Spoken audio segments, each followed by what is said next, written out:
mute. Salute to everybody, man. Yeah, I actually muted myself just to say my bad. Salute to everybody, man. Salute to each and every one of you guys, man. Andre Walker, Chris B, H_Manny Ramos. May 4th, Casey Smooth, Joel Williams. Salute to each and every one of you guys. Hooper. Yes, the sound should be on. Let me know if you guys hear me. It's just 30-second delay, so or 10 or however many seconds delay. Let me know. Yes, I know it's muted. Let me know if you hear me now. Please let me know if you hear me now. Let me know if you hear me now because I muted the mic earlier, but it should be working now. It should be working perfectly fine now. Suits everybody, man. Tyreek Singleton, Sohan the man. Yeah, unmuted. Hooper, TL, man. Salute. Jermaine Royster, salute. Chris B, salute. H_salute. Manny Ramos, salute. May 4th, Casey Smooth. Joel Williams, 21 Gun, salute, man. Andre Walker, salute. Will Salkins, salute, man. Salute. Let's get in here, man. Gonna do some film review tonight, man, on some good things, a few bad things, nothing too crazy. I mean, there are little slip-ups here and there. With the game versus the Milwaukee Bucks, where we mollywopped them. I actually forgot the score. I think it was almost close to 20. Let me just pull up the box score. Of course, I put NBA and I asked these guys to give me the damn box score for the NBA. And they give me all these other sites. Perfect. That makes a lot of sense. Box score. Sorry, let me just open up the box score from. I want it from the NBA.com. Bucks, Knicks, box score, NBA.com. Lord Jesus, Google, what are you doing? Just give me the box score from NBA.com. What the? Wow. You slow? Google is slipping, man. Give me a box score for NBA.com and I get everything else. And by the way, yeah, I have like a cold or something. All this phlegm building up because of it's like 50 degrees today too, man. I don't know what's happening. Sorry for the sound. It's one of my computers. I don't know which one it is. Let me just pull up the game details. Let me see summary. All right, I guess as so suits everybody, man. We're gonna get to it, man. We're gonna do some film review tonight. Joe Manna, salute. Mike Morgan, salute. And I'm gonna open up the video chat in a little while. 110 and 130. Thank you. Yeah, I was trying to open up the NBA.com one because they give you Knicks win by 30 tomorrow. Cavs sing. I'm not going to that. I'm taking it game by game. I don't underestimate any opponent. And again, the Cavaliers have won 3 games. They beat the Hornets, who just beat Brooklyn yesterday. So again, we got to stop with that, man. We got to stop underestimating teams because we have one superlative game. And again, we really had a superlative game because the Bucks have a bottleneck offense. Where again, too much of their production is situated within the dynamics of Giannis, right? If he's doing well, everybody else does well around him. They don't have the shooters. Chris Middleton is not a he's not a 1B type of guy to play alongside Giannis. He's a decent player. Again, Giannis kind of messes up Budenholzer's offensive system in regards to spacing because he just can't shoot well enough. But yeah, let's get to it. So I do have a few questions. So keep this in mind because I'm going to go through these. So some of the questions I have for tonight said, is Randall a keeper? Are we going to sell high on his performance, i.e. at the trading deadline? What about Payton and Burks if Payton keeps it up? What is our deadline strategy?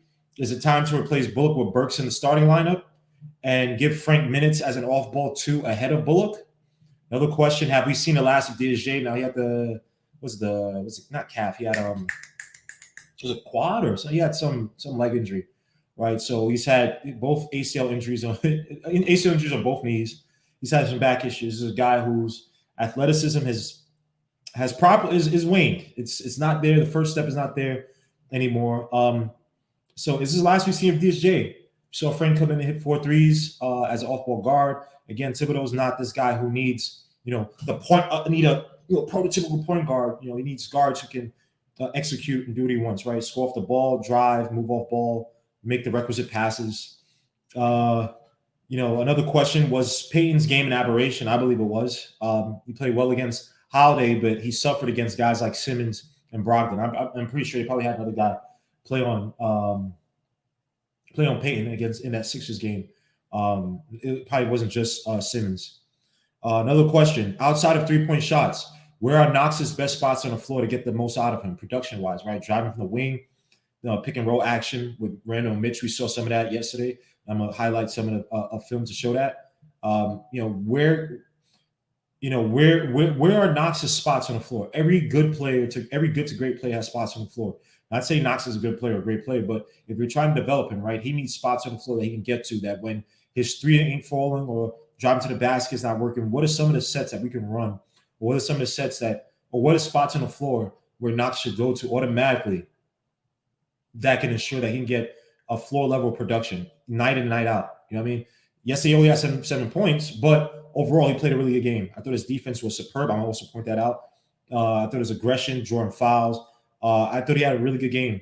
I was more impressed by this game and the potential from this game that I've seen in that preseason game where he had 6 threes. I was actually more impressed with what he did yesterday, especially on the defensive end. That's probably the best defensive game I've seen from Knox. He had one big slip up. That's because the defense was kind of trying to kind of reset. He lost his man, so I'm not going to kill him too much in that. But that was one mistake. But other than that, I thought he played really good defense. Really, really good defense. I was very impressed with Knox yesterday. Have we seen a full turnaround for Mitch's game? Played 35 minutes last night. Last year, he averaged about 22, 23 minutes a night. And he only had 2 personal fouls. He had 6 rebounds, 2 steals, 1 block, 9 points. He did have one play. He almost jumped on Giannis, but Giannis, I don't think is as savvy as say Sabonis to catch him on the jumps, right? And Mitch's game individually, I think, was helped out by the fact that they crowded the paint, which is another point I'm going to point out when I get to the Knicks segment. Mitch was definitely helped out by the team defensive philosophy, which was to crowd the paint to stop Giannis from getting clean looks down low, from dominating one person and force their guys to make perimeter shots. Right. So was Mitchell helped by that? Are we seeing a turnaround in Mitchell? I'm not so sure we've seen a turnaround in Mitchell, but right now he is a starting guard. We're gonna have Andre Drummond tomorrow, so that's gonna be another litmus test for him. Right. He's going through a gauntlet of big men. Right. Sabonis, Joel Embiid, and tomorrow's gonna have Andre Drummond. Right. And these are all guys that have given him issues in the past. Their size gives them issues in the past in terms of how they play. All these guys have post-up games, are either savvy and or powerful, and so we have to watch out for Mitch. So we're gonna talk about tonight, man. Against the Cavs, how do we neutralize their backcourt, and what will be the game plan against Drummond? Will that be Randall's assignment, given that he's a little bit more stronger, a little bit more big bone, I guess, than Mitch, given Mitch's issues? So we're gonna get to it, man. But first and foremost, salute to everybody in the chat, man. Paris Duger, Sirhan the Man, Nada Zay, Imbert the Great, Delano Still, Junior, salute, man. Big Oso, salute. We getting classes in session, man. Sherwin M, salute. Let me see. Alex Rodriguez, salute. Who else had me? German Warfare, salute, bro. Siobhan Robinson, my guy, man. Salute. Zaid Hussein, salute. He asked, how are the Cavs 3-0? Good basketball. We took what we saw from last season and the preseason. We thought that, that's just you never know. Any given night, a team could not obviously 3-0.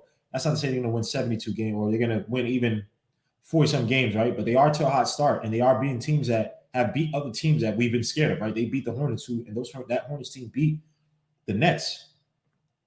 So again, I gotta watch more of the Cavs. Let me look at their highlights and stuff.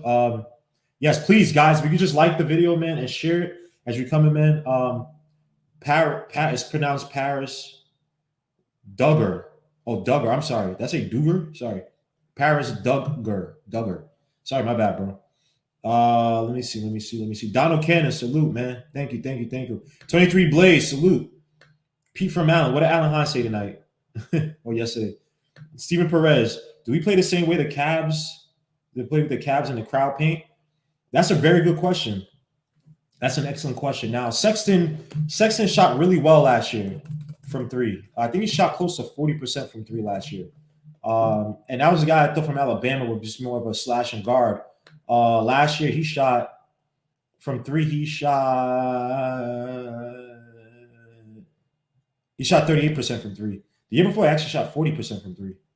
Damn, so he actually was never. I thought Alabama had bad shooting numbers. I don't know why I thought that. So yeah, last year he shot 30%. The year before he shot 40. So last year he took 3.9. His rookie he took 3.6. Right. Then you got Darius Garland as well too. Darius Garland is averaging. Last year he didn't shoot well from three. He shot 35.5%, which is off of 5 attempts. This year he's shooting 500 off of 4.7 attempts. So they're definitely spreading out the floor a lot more. One issue with the Knicks is that we don't have strong reset defense. There many times yesterday they miss a lot of open shots too, and they missed a lot of open shots in the first half of the Pacers where they could have blown us out in that Pacers game. We don't have good reset defense, right? We will bog down on one guy, and it worked yesterday because their guys couldn't make the shots. But tomorrow we bog down on a guy like Drummond, and he kicks it out to those guys. He also has a Curl who looked pretty decent in a. And that's a guy that I was a little scared about in terms of I'm not sure he might be one of these defensive wings that never really matures. Let me look at his stats real quick. Sorry guys, I have a mouth drop just because I got like mad phlegm. He's always shooting 20% from three. Averaging, not ESPN. ESPN always plays a stupid ad when you go to the site. So his numbers aren't really popping right now. I got to see who's really producing for them. But those two guys are definitely. Oh shoot, State of New York, man, salute. He said you thought I forgot. Forgot about what? I called Sexton a bench player. When did I call Sexton a bench? Whoa. When did I call Sexton a bench player? State of New York, please let me know. I don't even talk about Colin Sexton. When did I call Colin Sexton a bench player? I hope he's not talking to me. I don't watch Colin Sexton enough to really delve into his game. I just remember like last year his 3-point numbers popped. I thought in college he wasn't a good shooter. But please let me know because I honestly God don't remember me saying that. If I said that, but I honestly God don't remember me saying Colin Sexton's a bench player. I think people complain saying that Garland wasn't good, but I didn't say anything because I don't watch enough of them. I saw Colin Sexton kills that one game with the Knicks. But please let me know if I said that, man. Because last time I had to school Josh when he said, I said something about not trading Mitchell Robinson when I literally have video evidence and I sent it to him on his Instagram. Ask Josh. I'll send it to anybody who wants to. That I said I would trade Mitchell Robinson to move up to get LaMelo Ball. Even though I thought LaMelo Ball was overrated in terms of a point guard to come to this team, I wouldn't mind trading Mitchell Robinson. But please let me know why I said that. I don't remember even talking about Sexton, but maybe he's not talking to me. I don't know. I'm confused. Grover Robinson, salute, man. Kyrie 420, salute. Adel Chapman, the father in the house, man. Salute. God bless you and yours, man. How's Sadiq Bey doing? I'm not sure. Let me see how he's doing. I'm really going crazy on this Colin Sexton. I don't remember me saying Colin Sexton was a bench player. They give me his freaking Villanova numbers. No, I need his NBA numbers. Come on, dogs. Damn, Google, get your itch together, man. What is wrong? So Colin Sexton right now is he's averaging no points, 2 rebounds. He's basically at nothing right now. But he's only probably averaging like a few minutes. He only played one game. He only played 6 minutes, yeah. So he's not really getting burned like that. But I gotta do a little bit more research on who's really producing for the Cavs. Let me see. Go to Cavaliers team stats. I say Colin Sexton's a bench player. I don't remember me saying this. I maybe said they suck. Cavaliers suck. I don't remember me saying him specifically was a bench player. And people are killing Garland. I say quiet when they say because I don't watch enough of those guys. So right now, Colin Sexton, he's averaging 27 points. Garland 19 points. Andre Drummond 20.3 points. Next is Cedi Osman, however you pronounce his name, at 15.7. Next up is JaVale McGee at 10.3. And after that, you got Kevin Love with 9.5. Larry Nance. But let's get to these Knicks, man. We talk about the Cavs a little bit later. I want to see what State said. Where's State? State pop out? Please let me know. Have you guys ever heard me say Colin Sexton's a bench player? I don't remember me saying that. Some dude, salute, man. Grover Robinson, salute. Who else am I missing? Jay Fahim Jr., salute. He said, hi, you can hope that I don't get hurt anymore because I fell off my electric screw and I cracked. Oh, whoa. Be careful, bro. What? Yo, dogs, be very careful, man. I bought a Brompton bike this summer, and I was at going to Brooklyn Bridge Park, and I knew that my tire went out. Thank God he saved me and I was on a dead street going into like that hotel. If anybody knows Atlantic Avenue, at the end of Atlantic Avenue, when you go into Brooklyn Bridge Park, it's like a park there's a hotel, and my thing skidded like shh, and I fell. But thank God, it was like to the like near the it's like a street that goes into a hotel, then you go into the park. And thank God like no one's there. Because if I was on the regular Atlantic Avenue where all that traffic was, and I had no helmet, nothing. So please be very careful, man. I know helmets aren't sexy, man, but be very careful, bro. Please, please, please, please. John Talento, what up? Antoine White, what up, man? Jason Viscata, what up? Worry about Obi's development with that injury. Didn't Trey have the same injury as rookie year? People already saying that Obi's is a bust, man. That's crazy, man. That is crazy. People already call Obi a bust. This is what I'm talking about with Knicks fans, man. This is why I like being objective. We could be a little bit more level-headed. You have emotions. Yeah, I have emotions all the time, but you got to be level-headed.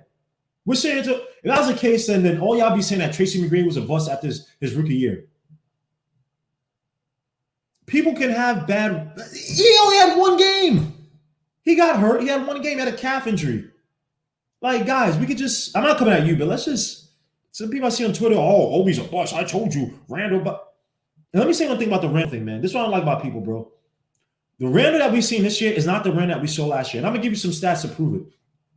Yo, whoa, Nigel Smith, salute. Wagwan, man. Watching from Jamaica, bro. I know you from MBK. I know you could do this. Thank you, bro. Thank you. Salute. Yo, by the way, whoever is doing this to MBK, like, you're the lowest of scum. So if people don't know, someone spammed Sim's channel again to close it down. He has 2 strikes on him. They spammed his 360 channel. Now he's on suspension for was it 2 weeks? He said. Like, y'all dudes is corny, bro. Y'all dudes are corny, man. Whoever's doing this, you're a cornball, bro. Can't get no chicks. You have no life. You're a loser. Can't get money.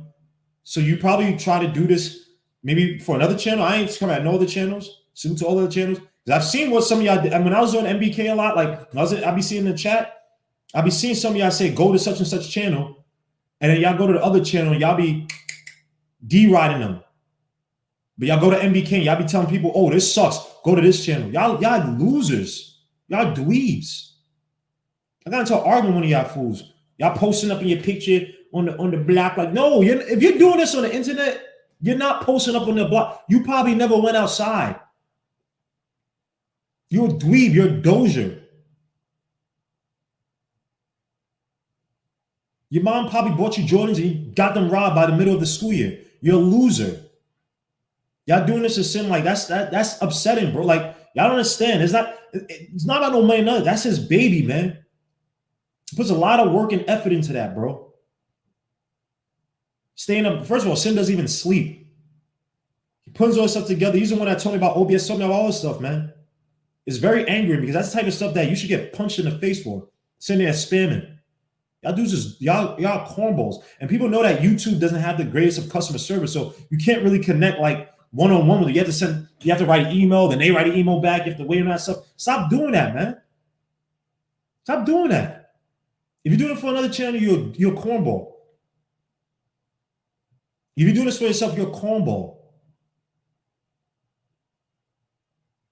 Like, y'all lucky this internet exists because a lot of y'all people, y'all dweebs in real life. So y'all come to the internet where you can hide your face and act like you're something that you're not. Because when people check y'all, when people handshake y'all and they feel that weak handshake, that your wet hands, no bone structure, no protein, no collagen. It's like, yo, this dude's a dweeb, man. But y'all can do this stuff on the internet. Y'all can mess with somebody's business. Not business. Let me say business. Y'all can mess with somebody's baby, man. So Sim, I don't know if Sim is watching. Probably Sim was filming because he had a show earlier today, man. Sim always come on here anytime.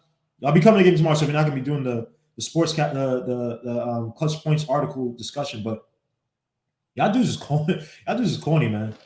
Y'all do some. I mean, I love my Knicks fans, man, but some of y'all trolls, man, y'all legit losers in real life, man. Low testosterone. Y'all losers, man. Y'all losers, man. This is scene. Y'all. Some of y'all people out here is y'all cornballs, man. Y'all cornballs. I see him today on his on a sportscaster. You know what I'm saying? A lot of people, again, please, guys, go to Sportscast, subscribe to Sim's channel.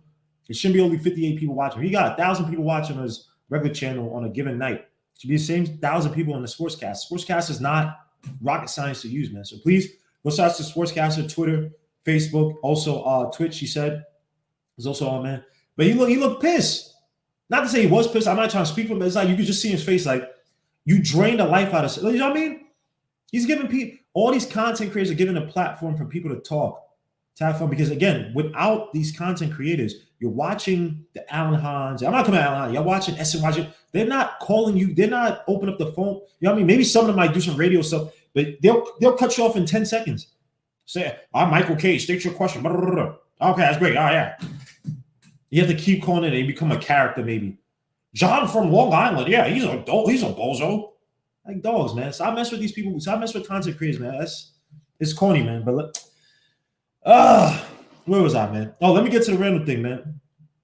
Nah, see, my bad, man. Nah, I'm coming at the trolls because Sim's channel's been shut down again, man. It's been shut down again. He said they internet gang. I'm not a gangster. I'm a dweeb, man. I got a good job. I make good money. I'm a dweeb, man. Like, I'm not an internet gangster, man. I know most of the people that troll, they're not gonna see me. They're not gonna try to see me. So I'm not tough. I'm not no tough guy. I don't sell drugs. I don't fight. I don't do any of that stuff, man. I'm a fan. I'm a citizen, as they say. It's not being an internet gangster. It's being able to stand up for yourself. Be able to talk. You don't have to be a gangster. I just swallowed the freaking cough drop. You don't got to be a gangster to stand up for yourself and have integrity. The most humblest dudes will knock out some of these so-called gangsters. Why do you think all these gangsters nowadays got to shoot and shoot guns and get all their boys and join gangs because they can't fight? So please don't talk about it. Yeah, it got shut down again, man. No, I'm just saying for Sim, man, just for people, please remember to support the channel, Sim's channels, man. Because people come, it's corny, man. It's corny, man. It's really corny, man. It gets, like, even the video I put out that no one really watched, which I'm not coming out. I put out the Pacers video on the GBK. I probably put out a little bit late. And like, no, not a lot of people watched it, but I enjoyed it. I enjoyed doing it because, you know, and it takes a lot of time to edit this stuff. I don't have an editor. I don't have that stuff, man. I'm doing this all dolo, man. So you talk about a guy like Sim who's doing this stuff all the time, and he has his family, and he has his job. Like, come on, man. It's you put your heart into something that you like, right? Sim will probably do this stuff. If he could do it as like a job, he probably easily would love to do it if it's just a job by itself, because that's how much love we got for this stuff. When you put us time and energy, you get your channel shut down. It's corny, bro. Let's get to this Randall thing, man. So what I've said, one of the positives I said for the Knicks game, right? So I have several positives, right, for this Knicks game. One of them, I have Randall's offensive game. I also have Knox's game. Frank Nitty's three-point shot looked good yesterday. Alfred Payne's response game, and then Burke. So I have a lot of clips, but we're just gonna go through a few. I got a lot of clips actually. So one thing I want to point out was his chemistry and his post, his trust in other players, right? And I want to point out some stats, right? So let's get to his passing stats, right? So if you look at Julius Randle's passing stats from this year versus last year, now obviously 3 games, the numbers are going to be a little bit skewed, so you can't really just go by them and say it's end all be all, right? But last year, Julius Randle he made 46.1 passes, right? Passes received 42.8, right? He had averaged 3.1 assists. His secondary assist, right, which is a hockey pass, the pass that gets to the person, who then makes the pass to the person who scores, right? He had 0.2 secondary assists, right? His potential assists were 6.8. Potential assists are any pass that leads to a possession event, right? So it could be a shot, a foul, or a turnover, right? And assisted points created, 8.3. And so for his assist-to-pass ratio or percentage, was at 6.7 last year, right? Look what he's doing for this year. For this year, let me make sure. 72.3 passes made, 64.3 passes received. Out of those, 6.3 assists, right? So he essentially doubled. Now, again, it's skewed. It's very skewed because it's early in the year. Extremely early in the year. He played 64 games last year. He played 3 games this year. 6.3 assists made this year. Secondary assists jumped from 0.3 to 0.7. Potential assist. Now, this is one thing we talk about with Julius Randle. Push the ball and let the other guys make the plays. You will not be in trouble if Bullock can't hit a 3 when you make a good pass. RJ Barrett, you will not be in trouble. RJ Barrett cannot make that shot, which he's struggling with right now, right? It will not be on you, Randle, but you got to make the right basketball plays so we can see what we have. His numbers shot up from 6.8 to 14.7 potential assists. He's making the pass. And it's not just making the passes so guys can hit threes. He's also making the passes on a dribble, to make things happen. Pick and roll, getting guys involved, guys on the move, getting them to pass. Look at it in that Pacers game. That nice pass to Burks down low. Where he's driving, Burks just come baseline, he make that beautiful pass. You know what I mean? So Randle is trusting his teammates. This is what we've asked for. Now, obviously, Payton made the 3 threes yesterday. That's not gonna, you know what I mean? That's definitely not gonna be the norm, right? But that is what you want from I'm not sure if you're gonna call him a leader now yet, but that's what you want from your best player, right? Your so-called best player, right? So let me just share this real quick. Because again, what I'm seeing from Randle is, Quindell Berry, salute, man. Love the channel. What program do you use to do your boards for the video? Oh, I use Adobe Spark. Go to Adobe. If you have like Adobe Suite, Adobe Spark, go online and just pop it in. I try to do more complicated ones, but the thumbnail, you can't do, like, it takes up too much space. So I want to do more creative ones, but it takes up too much space. So, but Adobe Spark, go online. I'm not sure. Adobe Spark might be free, so you might not need Adobe Suite. Go check it out. Adobe Spark, very easy to use, is great. Julian Trent, what up, man? Anthony D. Yeah, someone trolled Sim again. Oh, I'm not even signed into Nextiva. Sorry. If anybody's calling, my bad, man. I'm signed to Nextiva now. If anybody's going, please, guys, please call in, man. I'm paying money for this Nextiva thing, man. We need you guys to call, man. But suit to Quindell Barrett for the $5 super chat. Yeah, Anthony, someone spammed Sim again on the 365 channel. And so he has a second strike. One more strike, he's kicked off YouTube. So he has to be very careful. He basically can't show much until at least one of those strikes comes off, just to make sure that he's okay. Yes. Let me get started again. You guys are people trolling out there, man. You guys are dweebs, man. You guys legit have mental issues, man. I don't know. I don't know, like, how you spend this much time. There's so many things to do in the world, man. So many beautiful, like, women out there you could mess. Like, it's just doesn't make any sense why people do this, man. Jon Bally, let me see. He said Julian playing like Lamar, college, who's a hybrid. I would say Lamar Odom had better defense. Randle could shoot a little bit better than Lamar, but he is driving to the basket. He's facilitating well. So yeah, let me get back to facilitation. Let me just show this video. So I'm gonna share my screen. And I'm gonna just share them as I talk along to this stuff, man, because I have so many clips. I was gonna do an episode, but I wanna be more. I got a call. Hold on, Anthony. Give me 2 seconds. I'm trying to get this. You got to be kidding me, man. This computer, you press one thing and everything messes up. Let me get to Anthony Dunbar. Yo, Anthony, what up? Yo, what's up? Hold on. No one can hear you. Hold up. Give me 2 seconds. No one can hear you. Give me two seconds. Let me make sure I take this off here. Actually, you know what? Hold on, Anthony. Call back. Let me use my Mac. I forgot I have an issue with this computer when it does this. Give me call back in like 5 minutes. All right. Oh, you hung up. All right. Let me open it up on my Mac so I can use it a lot more freely. Let me turn this off here. For some reason, every time I hook it up to, I have a screen. I gotta hook up my screen too. Every time I hook it up to the TV, the sound messes up. So that's why you can't hear him right now. But yeah, let me get some of these clips, man. I kind of want to do like a marathon of clips, man. Just talking through this stuff, man. I love video breakdowns, man. So yeah, let me show some of the. So here's a one where I thought, building chemistry. This is definitely one that I thought was really impressive. It was between him and Knox. It was a fourth quarter, right? Game was already out of hand, or already in hand. Excuse me. Let me say. So it was already down pack, right? So let me just go back. So here, let me see if I can. Yeah, let me just show it. So Randle gets a boy. He ends up with Knox on the right wing, right? Gets a pick and roll. Knox doesn't really create. Can't do anything. He's kind of stuck. I don't know what the hell that was with Knox. Again, he's just doofy like that. So Knox spaces out, which he's supposed to do good. Randle in the post gets Knox. Knox hits that shot. Now he misses, right? But that's the type of trust you want between a guy like Randle and Knox. This is what's going to get Knox better confidence, right? And Knox, good on Knox to space out, right? Not being this airhead, right? Space out, get away from Randle. You know what I'm saying? It was beautiful. I just wish he made the shot. Nah, I can't complain. Yeah, this, I don't know what the hell that was, but Randall's stuck in the post.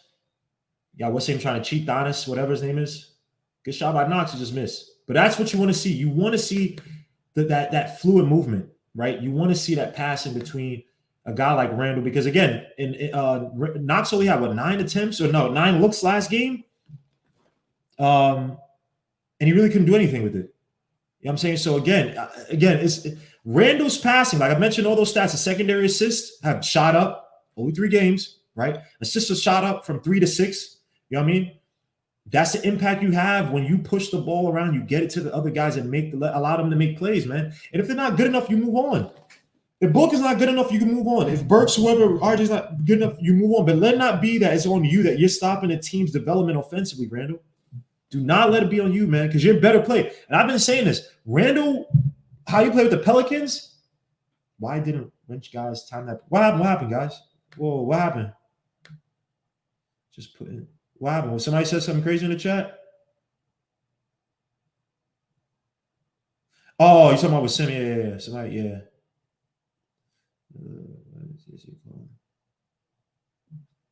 What happened? Someone called KFTV yesterday calling him Sim Grown. Wow. Dude, you gotta realize, man. Yo, Prince B, what's good, man? I keep calling Prince B. The Prince Bun. The Prince B, man. Bun B. The Prince Bun, man. Salute, bro. Salute, man. Damn. Yeah, man. You guys, yo, man. Stop messing with Sim, man. Stop messing with Sim, man. Stop messing around with Sim, man. Don't mess around with Sim. Don't mess with KFTV, man. Stop playing around with these people, man. This is their life. Y'all chose out there, mess with these guys, bro. Stop. Sim is a grown man. And I know for a fact you're not doing this if you saw Sim in his face. Sim puts a lot of work and effort into his production, man. Like, y'all trolls, y'all losers, y'all dweebs, man. And unfortunately, you can't tell YouTube, hey, these people are spamming me. Can you stop them? And y'all be the same ones mad when now you have politicians who want to make things like illegal streaming a felony, which I think is crazy. But I wish there's a way to somehow stop you guys from, not you guys, but these trolls from messing with Sim, man. Like, stop, don't F with Sim. Stop playing around with Sim, man. Get a life. But let me get back to these videos, man. So that was one by Randall. Let me get one earlier. One with him and Burks. They have a very good relationship. Very good relationship. I'm going to put this on a loop because I want to mention some stats. So obviously he still, I know people are going to kill Randall for this, but he still has, let me see if I can put this on a loop. Yeah, can I put this on a loop? Or repeat? All right, cool.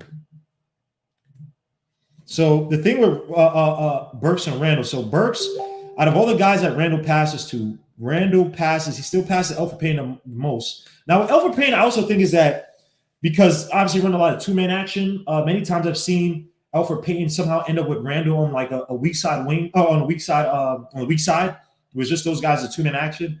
And again, because Elfrid Payton knows better, he just can't space the floor. So he's most likely going to be on the side with Randall where he's running that two-man action, the pick and roll. But out of all the players, the person he passed the most to so far in this 2020 season, obviously, is Elfrid Payton at 27.2. The next person he passes to is RJ Barrett, the most at 16.1% of his passes. Elfrid Payton, the next person is Alec Burke at 15.2%. Alec Burke spaces the floor out. He's a savvy veteran. He spaced really well. Now, in this one, RJ Barrett messed up by coming in. Luckily, Payton made the shot. And this wasn't to Burks. This was a Payton, my bad.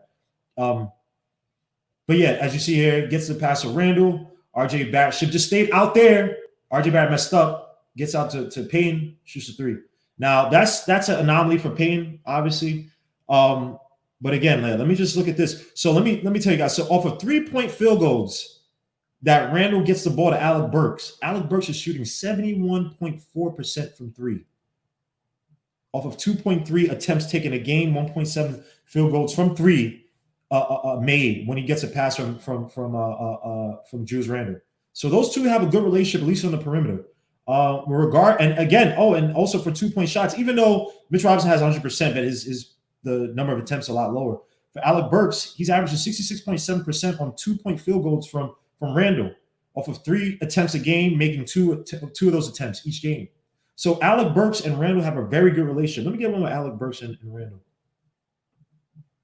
They have a very good relationship. And this, again, Randall, I'm giving Randall credit.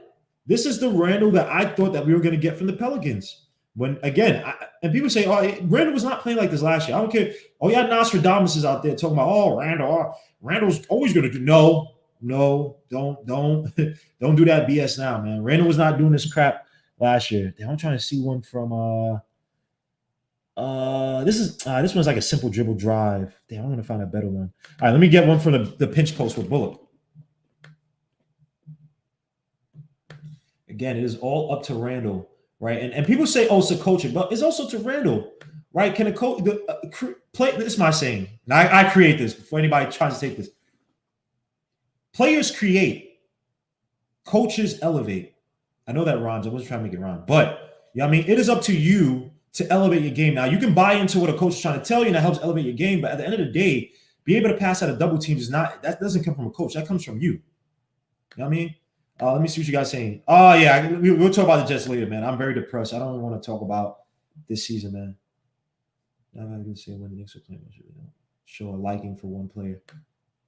Let me see what you guys are saying. Salute to everybody here, man. The Prince Bun, salute, man. Whoa, no. John's getting Carter off. No. Stupid video. Salute, bro. Salute. Jon Bally, salute. AP Trader, my brother, salute, man. Well, you said they're trying to do this stream. Oh, no. I was just talking about like they're trying to make it so that not like people will legally stream like videos and stuff or movies and stuff.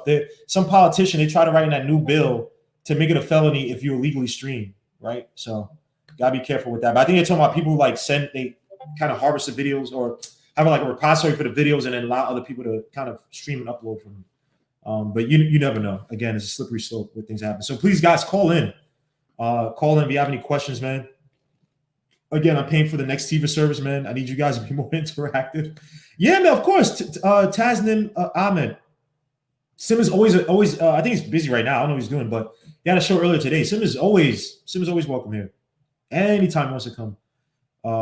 There's no way. So there's no real way. It's like they contact you and then you send a response. Because I'm pretty sure they have millions of people on YouTube, so they probably don't want to go to this stuff. So the customer service is crap, man. Bodega Wi-Fi, salute, man. Gail Barry, yeah, we just talked about with Sim getting shut down, some troll shut down. Triborough, man, salute. Yeah, they slipped into, yeah, exactly, man. Gotta stay abreast. You try every show you can see the snakes. Oh yeah, I see some people. Yo, brother BKL Contreras, salute, man. Salute, bro. Get okay, man. I am drugs only, salute. Y'all names are stupid, man. D Jones, salute, man, salute. So let me get back to these videos, man. So what I just saw from Randall, this is just his passing. Randall had a really good game yesterday. I was very impressed, man. Can't take anything away from the brother, man. He did really well. He's doing other things that we were hoping that he was going to do, using his size, drawing fouls. And I think he only had 2 turnovers. I'm going to get back to it once my computer gets out of freeze mode. So Julius Randle last night, yeah, he had 29 points. Golly, he was hitting from 3 too. 3 for 5 from 3, 8 for 17 for the field for 47.1%. He had 14 rebounds, 11 defensive rebounds, 7 assists, only 2 turnovers, and one turnover was a travel. The other turnover was an errant pass that I believe Giannis stole. So we're gonna get to someone's calling. Wait, hold up. I thought I turned. Dunbar, call. Dunbar, call again, man. Call again. So I thought I turned it off on this. Call right back, Dunbar. Anthony, call right back. Yeah, so let me show some other videos with Randall. Is he calling it? Nah. Call again. What's the? No, this is the one. This was Peyton. So I showed the budding chemistry one. I showed him drawing the fouls. This one's kind of simple though. All right, we're gonna get to it. Whoa. Yo, you got a lot of noise in the background, Anthony. Hello? Yo, hello? Sounds like you're in a wood shop, bro. There's no noise in this background. Yo, what the? How you doing, bro? Well, all is well, man. All is well. Before I get to my sports comments and so forth, let me ask. So anybody can just write a negative comment or contact YouTube's whatever, their management team or whatever, just say, well, you're doing this and then you're in trouble and then you can lose your streaming capability? Yeah, I think I'm not sure exactly how it works, but I think if you flag it, right, because the system's so automated that, like, I think if you flag it, right, you can shut somebody's channel down. And I've never flagged anybody's channel, so I don't know exactly how it works. Like if someone just keeps spamming, maybe YouTube just ignores them. But this is the second time because they spammed the issue that Sim had. It said that Sim was he got suspended for deceptive practices and something else, some of the BS. I'm just like, what are they talking about? So yeah, he's getting screwed over right now, man. We think that is somebody who is, just trolling, because again, he got trolled during Summer League 2 years ago. He got trolled recently where they shut down his channel for some other BS, man. And he's been following all the rules. He's not showing any copyright. He's not doing any of that stuff. He's not stealing anything. So again, man, yeah, someone's screwing him over, man. Very unfortunate. Man. Here's my thing, and I want to speak out there to the individuals who are out there who are just haters and don't want another podcast. I don't want to say it's a racial thing or whatever to succeed. When I first got on YouTube, maybe I think in 2000, I want to say 7 or 6, I found it because there was I'm a documentary head. Mm-hmm. So there was a lot of history information and stuff I was able to find and stuff people upload, and I was like, whoa, this is a great resource. But over the years, if you type in fight or bad breath or something like that, they will have some of the most ridiculous, vile things known to mankind that are still there 12, 13 years later. Right. How is that not flagged? You tell me. I don't understand that. I'm like, because this is like the second time or third time I've known that, that you mentioned that I remember that Sim has gone through this. I'm like, you can pull up something, you can watch girls stomp on other girls and, large battle royale fights between young adults and so forth, and that doesn't get flagged, and that'll have like 1 million views. I'm like, how come they don't know about that to stop that person's channel, but a positive thing they know about? YouTube, to me, bro, no one understands it. They changed the terms of services a lot. They're not really consistent in regards to what's allowed and what's not allowed. And then you have trolls who can just come in and just flag a channel, right? And it's unfortunate because, Sim allows everybody on this platform. He allows anybody to call in. He allows people in the video chat. And we don't know. And I've seen trolls come into his channel before trying to tell people to go to other channels. I'm not saying that that's the case here, but, it's just unfortunate. It's just like dogs. Like, it's like people legit don't have lives, man. Like, he's been running that 365 thing for a while now. Never got flagged, but then he gets it now today. So he basically has to shut down everything and make sure he doesn't get a third flag, because a third flag means and to try to get back your channel after the third flag is sometimes not even worth it. It's just painful to try to win it back, because again, they probably got millions of requests and they got to go through so many cases and stuff. So yeah, man. Right now, Sim, he always has a platform here, man. It come on anytime. I tell him all the time, text him all the time about that. So easily. I'll be doing a game tomorrow. He came in here for the last game. So, when you guys see him here, please, show him some love, man. Go to his other channels. His other channels, other platforms. And go support, man. That's all I can say for right now, man. Right. All right. So now let me slide down to my Knicks commentary, because I saw Sim last night and I'm hearing you today, and you both sound like proud papas of Julius Randle. Okay. I liked Julius. I was an advocate for bringing Julius here last year because I saw him with New Orleans, and I never quite understood why the Lakers just cut him for nothing and just let him go and let him develop his game and go to New Orleans. Well, no, he's a free agent. He wasn't cut. He was a free agent when he left. Right. They didn't pick him up. They didn't offer him a contract or whatever. They essentially made him a free agent at the age of, 22, 21, something like that. It seemed like a pretty good prospect for you not to pick up. Here's my thing with Julius Randle. And I'm watching the game. Now, I know everyone is excited. We got to win. Hey, no one is going to knock a win. No one's going to knock a win. I'm definitely not going to knock a win because, damn it, it felt good to have a win last night. All right? Julius Randle, the better Julius Randle does, and as you're breaking down all of these points or whatever, the better Julius Randle does, the more Obi Toppin will sit down. The more he will be a focal point to where he's the one that's handling and distributing for positivity. The numbers that you pointed out, I don't like them because why? It shows that he is the focal point of the offense for someone who is not going to be here long term. I don't understand. I don't understand that thought process. So you want to sell high on Julius?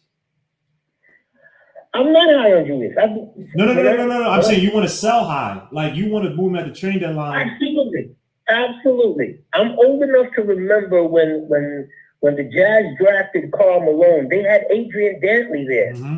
If you look at Adrian Dantley's numbers, Adrian Dantley has Hall of Fame numbers. Mm-hmm. They had to move him.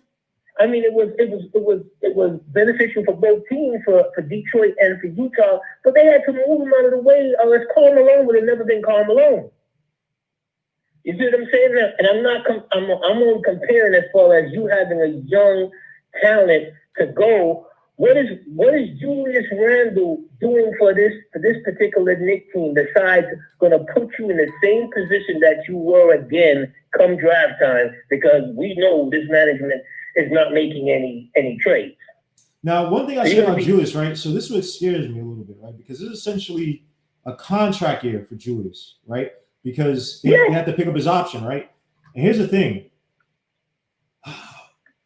And I'm not saying either way to get rid of Julius or anything, right? I still have to determine, right? I still got to see because Obi may not be ready for a while, right? I think that his passing could be good from the post, but he doesn't have Julius Randle's strength. He doesn't really have a mid-range game. There's a lot of parts of his game that need development. So Julius Randle working as a cover and a teaching base will make sense. Now, one thing about guys like with Julius Randle in his situation is that they're guys who show up during their contract years. I remember one famous one, Tim Thomas. Thomas had two great. What was it? The Phoenix, and then with the Bucks, and I think when he went to Phoenix, right? He had 2 years where you were like, "Yo, Tim Thomas is that dude," and it never happened. Now people were killing me on Twitter like, "Oh, I don't need no Julius Randle hate. He finally has a coach." I'm like, bro, Kobe Bryant had a great coach. Kobe Bryant had the formula to winning when he got into the league, right? They got Phil Jackson. I forgot the original coach they had. Was it Casey Jones? No, it was Del Harris. Del Harris. I'm sorry. I said Casey Jones. Sorry, he died. Rest in peace, Casey Jones. Del Harris. Sorry. They brought in Phil Jackson. He learned how to win. What did he do? Got rid of Phil Jackson because he wanted to be his team. And he realized, holy crap, I'm putting up points, but I'm not winning. Then he had to bring Phil Jackson back. So not you, but I don't want people to sit and tell me that Julius Randle cannot easily go back to regressing once he gets the security or feels like it's his team because now he's improved. Like someone said, why would he go back to play? I've seen so many players go back to the old ways they used to play, like after they get the bag or after they get security or after they finally have a team that they think is theirs. You know what I mean? So I'm not saying that's Julius Randle. I'm just saying it's not out of the realm of possibilities of Julius Randle. Again, we're talking about a weekend free agent class since everybody's been signed up. If the Knicks do not pick up his option, obviously if he continues to play like this, he'll be a relatively hot commodity. So it's a very interesting question, man. Do you give him up at the trade deadline for a first rounder? Are you doing that for a low first rounder? If you moved Morris last year for a first rounder, and I thought Morris was a better all around player than Julius Randle, then why wouldn't you move Julius Randle in the same move? Because all this Knicks management and the prior management team wanted to do was stockpile draft picks. So why wouldn't you do that? And Paris Duggar, Julius Randle's not a free agent, but they have to pick up his team option. If they don't pick up his team option, then he's a free agent. So he's essentially playing for his next contract. Now the Knicks have leverage because if he's that good, obviously they just pick it up. He'll be for the cheap. But the Knicks, they drafted his replacement, theoretically, in Obi Toppin. And they're like, well, thank you, Julius Randle. We're good, right? Obviously, he's playing for that next contract. So and someone said, oh my God, Legion, daddy, chill. I'm not going crazy. Well, I'm just saying these are the possibilities we have to consider with him. I'm not coming after Julius Randle. I praise you. I'm showing clips of Julius Randle killing it yesterday, man. Like, guys, I'm told you, I'm be objective. Julius Randle had a great game yesterday. He was probably the best player on the court yesterday. I know Payton had his game, but Julius Randle gave me something that's a little bit more long-term that I can see being a long-term weapon versus what Elfrid Payton did. Elfrid Payton just went off yesterday, but Julius Randle he looked the best. He was he was a poor man's Jokic for that team. But I look at him and Elfrid in like the same light. When I watch one of the things when I watch Julius and I saw Chucky B calling me a hater or whatever, Chucky, cut it out. You were ridiculous the other night, and you got blasted all over. Stop it. So everybody, everybody in the chat say Chuck B is done.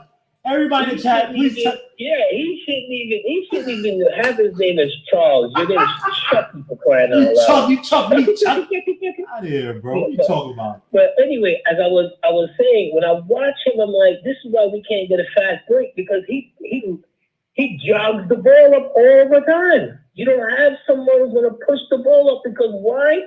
He's loafing the ball up. What kind of team are we trying to be? Young, athletic, a fast break kind of team, or we're content with letting Julius have the ball in his hand and jiggle the ball up, and then he's gonna decipher how the offense goes. Why? Well, the thing about Julius Randle, he's been. Let's be honest. When we go into half court sets, we really do not have an anchor offensively. Right? When Tom Thibodeau's running, when he's running his triangle sets, his triangle looks, Julius Randle has been excellent from that pinch post or from the strong post. He's been excellent. Wing, pick and roll. He's been excellent. We don't really have a half-court game with this team. And you know how this team is, right? From outside of guys like Burks and maybe RJ, when we don't really have a game plan we don't have guys who are going to create or think on a higher level. And Randle, I'm not saying he's this high IQ player, but he's buying into a high IQ coach in Tom Thibodeau, right? So again, we can talk. And Julius Randle has not been. I'm gonna let the show roll on. You know what I'm saying? So just stay up. You know what I'm saying? Sit if you out there listening, stay up. You're gonna do what you're gonna do. Thank you, out, Gmo. Take care, bro. See you, man. All right. Yeah, Julius Randle hasn't. I mean, he's doing a good job. He's not really slowing up the game as much. Taking up the ball, he's giving it to the point guards, getting his position, getting the ball back on the perimeter or whatever it may be, and then initiating action. So I can't. 3 games I've seen from offensively, no complaints. I really do not have many complaints. I think defensively some things in some games here and there. But again, offensively, I have no issues with Julius Randle. I can't get too mad at Julius Randle, man. Let's see. Charles Bristol. Chuck B. Is this Chuck B? Is this Chuck? Is this Chuck B? Hello? Yes, hello. Is this? Can you please turn down Guillermo talking in the background, Mr. Chuck B? It's down. Is this Chuck B, sir? Yeah. What do you want from me, man? What do you? I told you, man. What do you want to talk about? I was gonna open up the chat, but I think you have to go to work or something, right? Yeah. You gotta work. All right. So what do you want to talk about? Your losses? What is it? What do you want? Well, first of all, whoever that caller was, tell them never to come on video and face me, because I destroy people when they come on video face to face, and you are a witness of that. I don't know who you destroyed. I don't know what you smoking. I don't know where you coming from, bro. But please go on. I don't know what you're talking about, man. What do you want to talk about tonight, man? I know it's not your wins because you don't have many, but go ahead, man. Well, 10-0-2 is my record versus you, and I will make it 11-0-2 tomorrow. Randle balled out. I don't know what he's talking about. You don't just give up on your best player, and he's only 26. Yeah, I pose a question because right now I'm very unsure, right? Now there are guys, and yes, it's not a typical contract here, right? But the team option is there, right? You're talking about a guy that if the Knicks, if he plays like this and the Knicks don't pick him up, obviously he'll be a relatively interesting commodity on the free agent market, right? The thing with him is just I need to see more of it, right? Obviously more games. I'm not saying more within the game. I'm saying more games to be convinced, because let's be honest, as much as people say Julius Randle is this and that, he didn't play like this last year. And I gave you the stats. I gave you the passing stats secondary assists, regular assists, potential assists, assist to turnover ratio, all improve. Obviously, it's only 3 games, but he looks way different. And I didn't even need those stats to say that he looks like a different player. So, if someone came to you, Chuck, and said, "Hey, I'll give you a first round and a second round for Julius Randle," would you pull it? I'll give them Obi and Frank. First of all, this guy, Frank had 9 points in garbage time. Oh, first of all, he had 12. By the way, he had 12. Excuse me, sir. He had 12. He had 4 threes. That's not. No, 9 of it wasn't garbage time. Oh my lord! And how many did DJ have? How many did DJ? How much did DJ have again? I'm just confused. How much did DJ have? I don't know. I forgot his stats. Well, he's hurt. He's hurt right now. Oh! The same guy that you said, the same person when you talk about Frank, you're the same guy who said Frank is always injured, right? And where's DSJ? Here's chat. Here's silence. Here's silence. This is what happens when you kill somebody. This is what happens when you feel the cold body and the life is gone. No. Let me correct you. Freezy said Frank is always injured. I said Frank Game is injured. It's different. This guy. Yeah, thank you, stupid videos, bro. He got an excuse for every. Thank you. This guy Chuck. I'm telling you, he talked about Frank's injuries. He talked about Frank's hand checking. He talked about everything about Frank.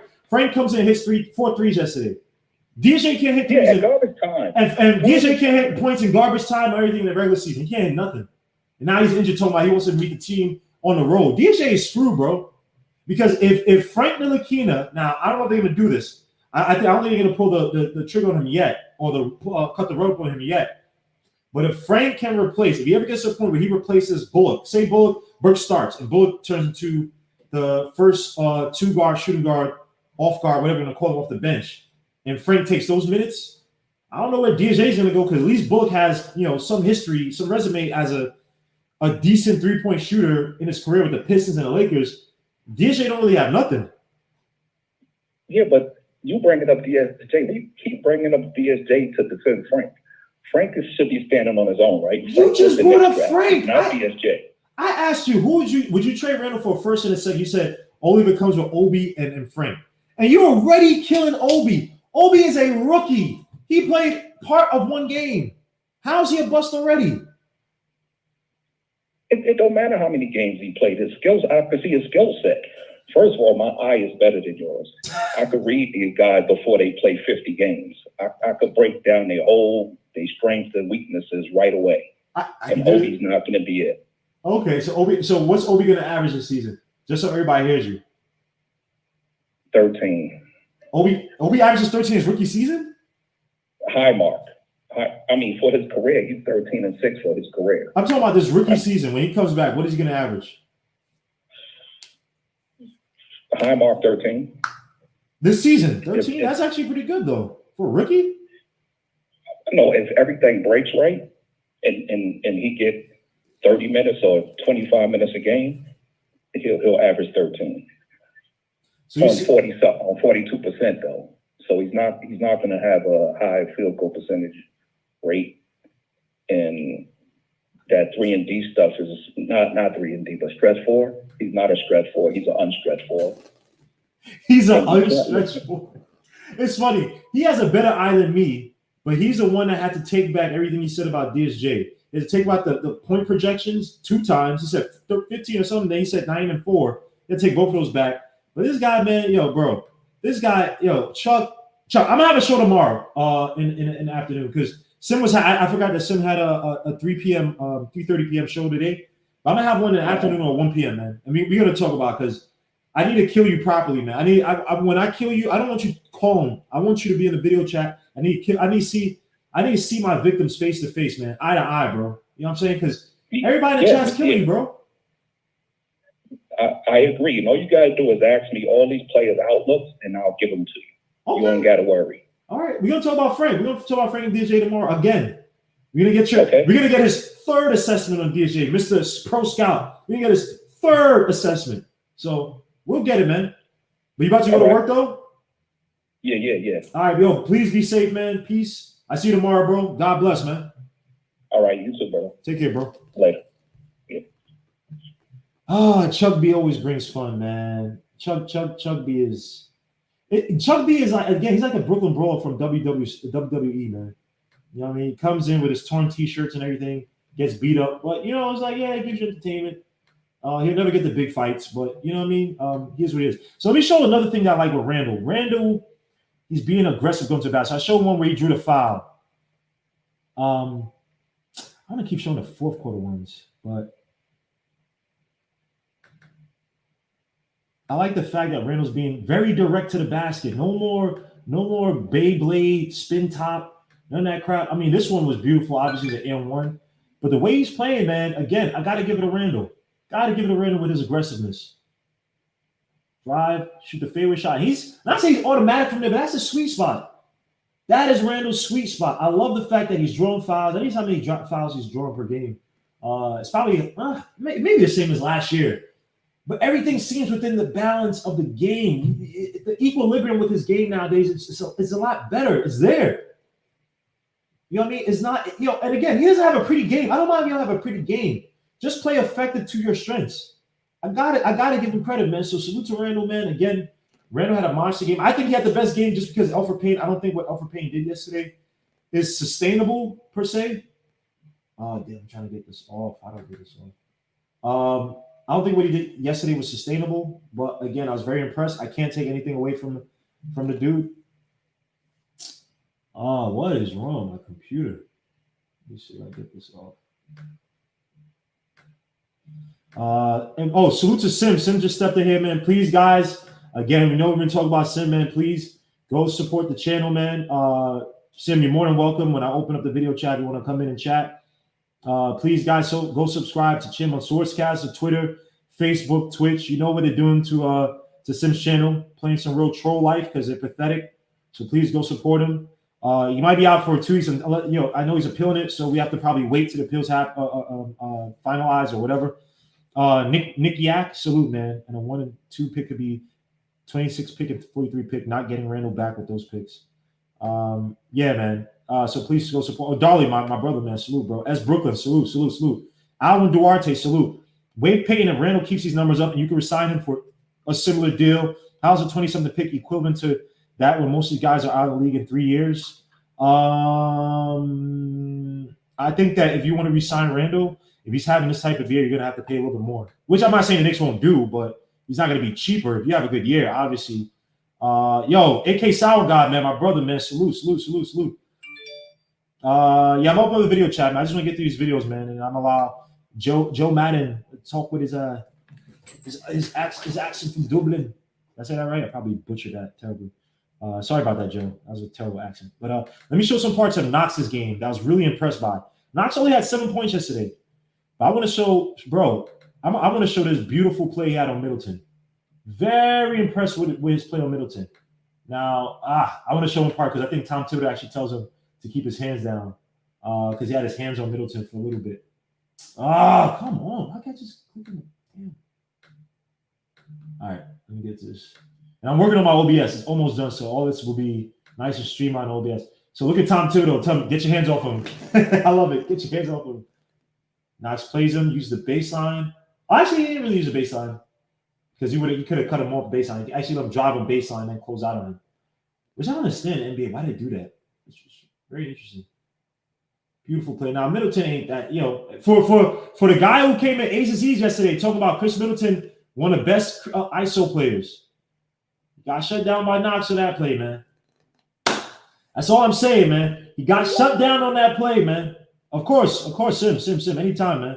And you can definitely come on here tomorrow, man. If you want to come on here and even bring your Zoom, your people from Zoom, the Prince Bumby, Divine, those guys, man, definitely could do that, man. Definitely have my channel open. So that's one play by Knox I was really impressed by, man. I was really impressed by his defense. His defense was, this guy was hounding on the boards like dogs. Knox, this is the Knox that we've been asking for. And again, he only had 7 points, but his impact on the game defensively, I thought was great. You know what I mean? I know Kevin Wright, he's always, no, Knox doesn't always do this, man. He played with fervor. He played with attention to detail. Regardless of how he moved. Now, he did have that one play where he allowed Drew Holiday. Look at this, going out for rebounds, more You know what I mean? He actually grounded rebounds with two hands now. Like you can actually palm the ball. You know what I mean? He had times even in this season when him and what's were fighting for the rebound. Dude loses the ball, man. Now let me show some offensive game with him. I think this one is the one with Randall. No, this one he just draws a foul off the pass. Aggressive, get there. Yeah. Good job. All right, we got another call. Hold on. Give me 2 seconds, guy. Hope it's not a prank. Yo, it's good. How you doing? Hey, what's up, Guillermo? It's me, Chapman. What up, bro? Oh, yo, what's good, bro? How you living, man? How you doing? Good, man. Just trying to do some laundry too. That's life keeps on going on, bro. Yeah, all day, man. So, what were your overall thoughts on the? Do you have me in the background? If you just turn that down a little bit, because I hear a little echo. Give me a second.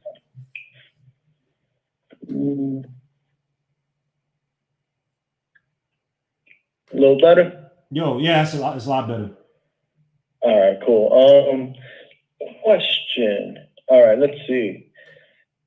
So, what you want to do with Randall, man? You want to sell high on him or hold on, see if we possibly re-sign him, or what strategy would you implement? It's too early right now, man. Why would you pose? I'm supposed to pose a question. I'm supposed to pose a question and not answer anything, man. Like dogs, man. I don't know, man. Because again, he's playing like how Tom Thibodeau wants him to play, especially in the post position, either deep post, high post, pinch post, on weak side 2-man game. He's playing out of his mind regards to his passing, right? He's playing like a mix. Like if you took a piece of Joakim Noah offensively, regards to passing on the Bulls, and like a more of a stronger Bull and Boozer. I mean, that's he's playing on that higher level, man. So I can't really call. I got to see more games with him because again, it's also how's Obi's development. Obi's development is going to be extremely important. You know what I mean? So go ahead. So let's say next 5 games. What do you hope to see or anticipate from the young Knicks coming up, or what do you see playing out? So the Knicks we got the Cavs tomorrow. We got the Cavs, we got the Raptors, we got the Pacers, we got the Hawks, we got the Jazz. Right, Jazz will give you issues regards to size and Gobert. You got to fight on the boards. There's going to be a battle with Randall and Mitch. The Hawks, they got Capella. I'm not sure if Okongwu's playing a lot of minutes yet. But that's another team I think that Randall should be able to use his size to create. Because if you think about it, who they have size-wise can take Capella, John Collins, and then Okongwu. I don't know how many minutes Okongwu was playing. The Pacers again. I want to see how they respond to the Pacers again. Mitchell Robinson, how he responds to Sabonis, who's a crafty post player. You know what I mean? A guy who's caught him on up and unders and caught him on double moves.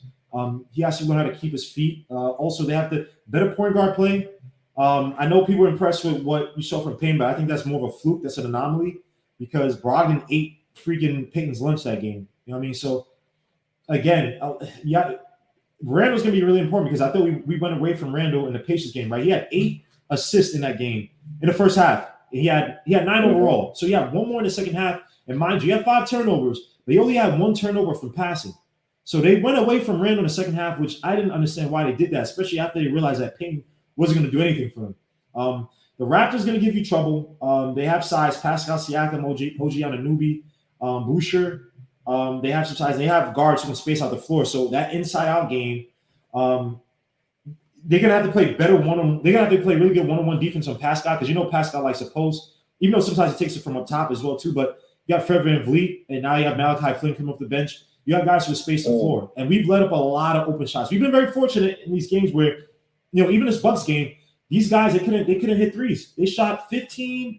What they shoot 15.8% from 3 that whole game. The Bucks, if I'm not mistaken, I gotta find it, but I think I read 15.8% from 3 last night. So.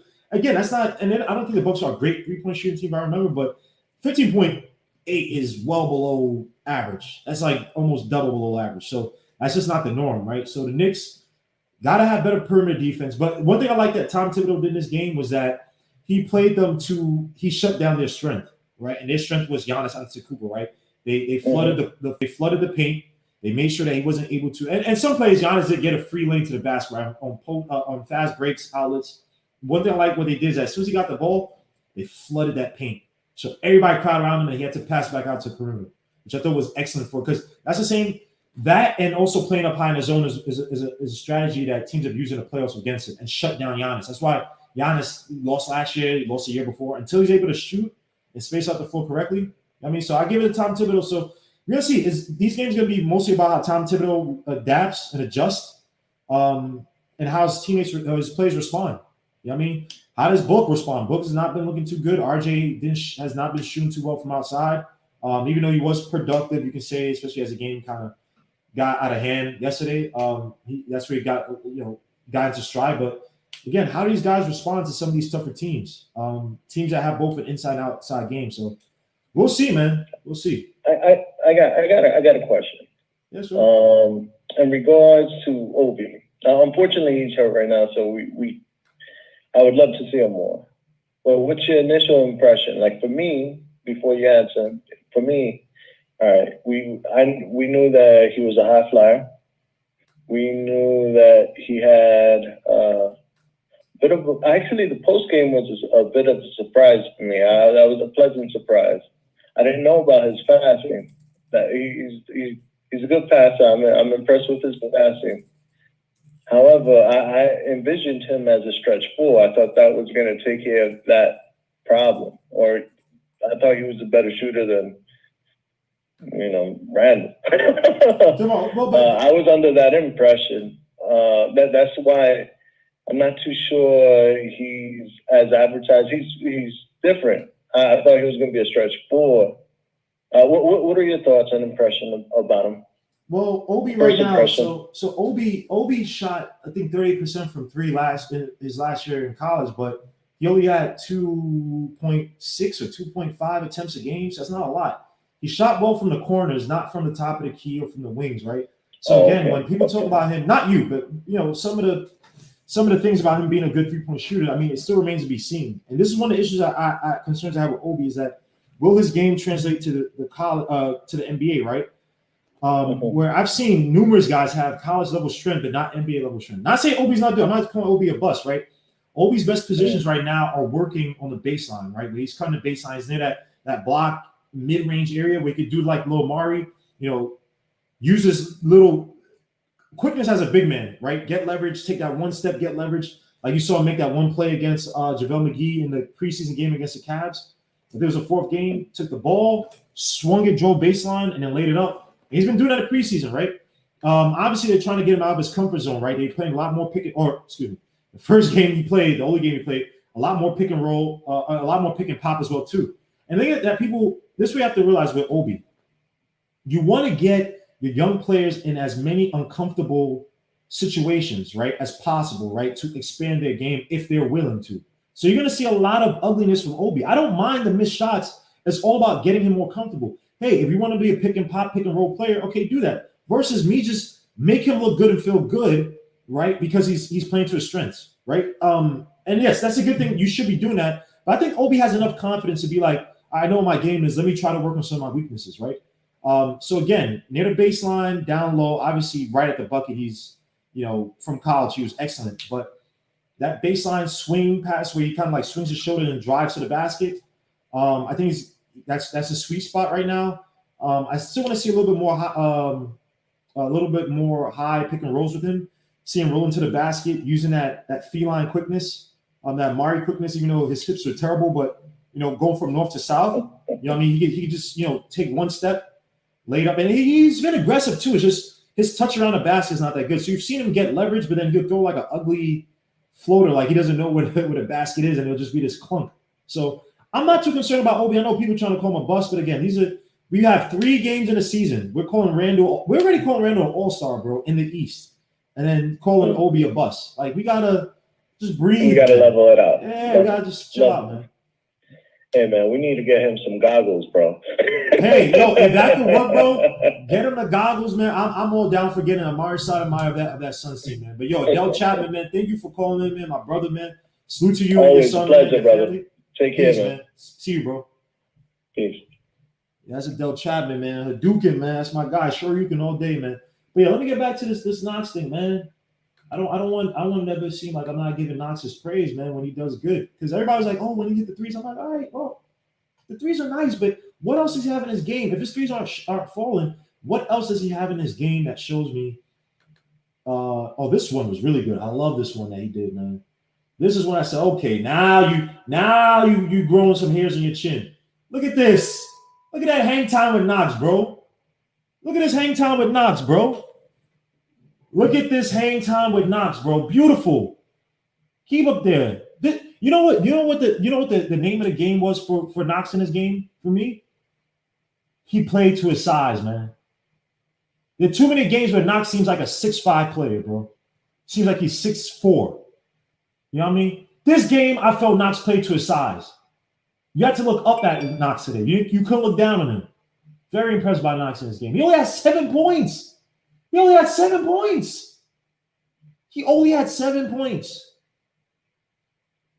Every shot he took, I had no problem with. So again, and he had a nice float. Oh, here's a 2-man game with Randall. Like dogs, Knox had a good game. Don't worry, guys. I'm getting my OBS. Again, I just have to finalize it. I have some time to work on it now since I'm off for this week. Where is my freaking cursor?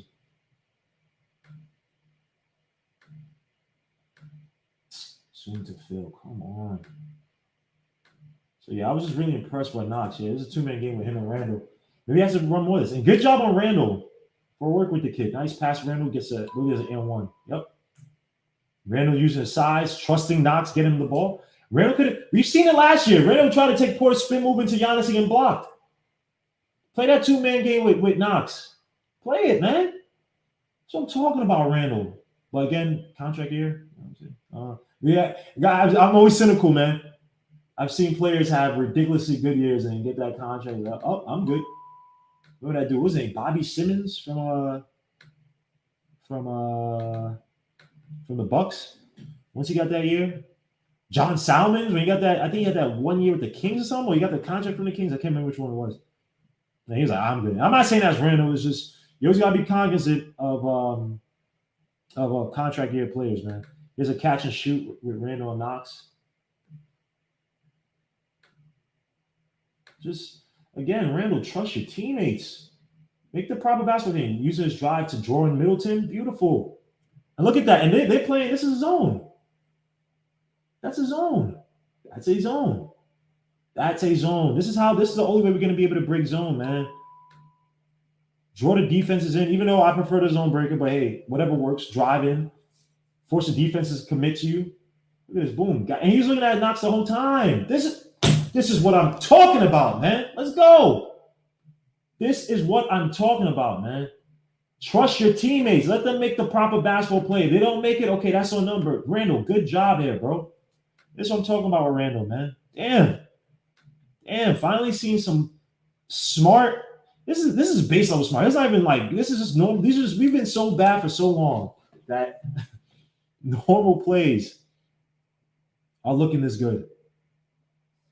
This is how bad we've been for years. You know what I'm saying? So let me get to another good. Now we know about Payton in his game. Let me just show some things with Elfrid Payton. Again, one thing I had an issue with Elfrid Payton was that he held on to the ball a little bit too long. At times, again, he wasn't pushing the ball around. He looked good because he was making the shots. It wasn't look good because of necessary ball movement on his end in terms of getting the ball out quickly. Yo, MH, salute. SJ3 the third, salute. And Sim is still in. Hopefully, salute to the big homie Sim, man. Please go subscribe to the channel. Jack Peters was good, bro. How you doing, fam? Illmatic, salute. So all my people's up in here, man. Salute to all you guys, man. AJE, man. Salute. Damn, AJE's going to everybody. Oh, Stephen Fox, salute, bro. I apologize for not seeing the general. Stephen Fox, man. Yeah, I'm about to open up the what's the name, man.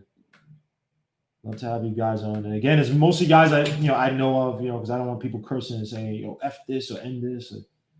Trying to keep this a family channel, you know what I'm saying? Pedro's Matos, que lo que, man. Randall leads a team in points, rebounds, and assists through 3 games. Yes, he does. He's been playing very well. I ain't taking nothing away from Randall, man. He's looked really good. Looks really good. He's buying into the system. It's not the Randall we saw from last season. So, people, I thought you hated him. I was like, no, it's not that I hate him. He's just, let me show some plays with Burks too, man. Burks has been playing out of his. But I said Burks was going to be good, man, but he's getting more usage. So, he's looking really good. I think higher usage versus, him coming off the bench and all that stuff for other teams. Like the Warriors and the Sixers. And again, some of you guys were killing Burks saying, Burks sucked. Why is he here after the first preseason game just because he shot poorly? I'm like, dogs, he's a veteran. These guys, they have their nights and they have their good nights. Take the good with the bad, man. Great play by RJ Barrett, too. Kick it out. I think that's one thing with Thibodeau is, hey, keep your head up with guys on the perimeter. Keep your head up with guys on the perimeter when you make these drives, man. Look at this. Cuts into the zone. Great spacing by Burks, by the way. Payton moves in. Burks goes into the spot that he's formerly at. That's a great play by Burks, man. By all these guys, Randall and Burks. RJ and Burks, excuse me. Beautiful 3. Wait, look at that. Ice cold. Ice cold. No blood in the veins, bro. Just hits it right in front of Drew Holiday's face. That's glorious, man. Let me get another one. Corner 3 for RJ Barrett's assist. And what I tell you about those corner 3s, bro? What did I talk about those corner 3s with Burks? Another good play by RJ Barrett. A little bit dangerous because DiVincenzo, White Mamba was there. But again, another play where you've seen the synergy with these players, man. Keep your head up. Keep your head up. RJ Barrett keeps his head up, sees Burks. And if you get to where now guys got to respect Burks, now he's going to leave the lane open for you, open for other guys. Look at Mitch was Nerlens Wells is right there too for RJ. RJ could make the pass right there. But obviously, a little bit more traffic. He sees Burks.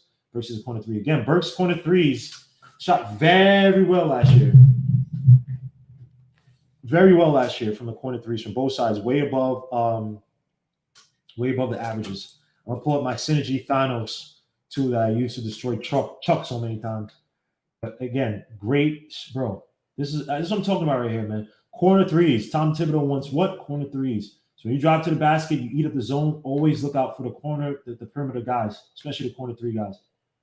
This is what I'm talking about, Burks. Burks is following the game plan. He's a heady veteran. Can hit 3s. And again, he really only expanded his 3-point game last year because he didn't take those many attempts. That was the most attempts he took. I think he averaged 3 at one point in his post-Utah career.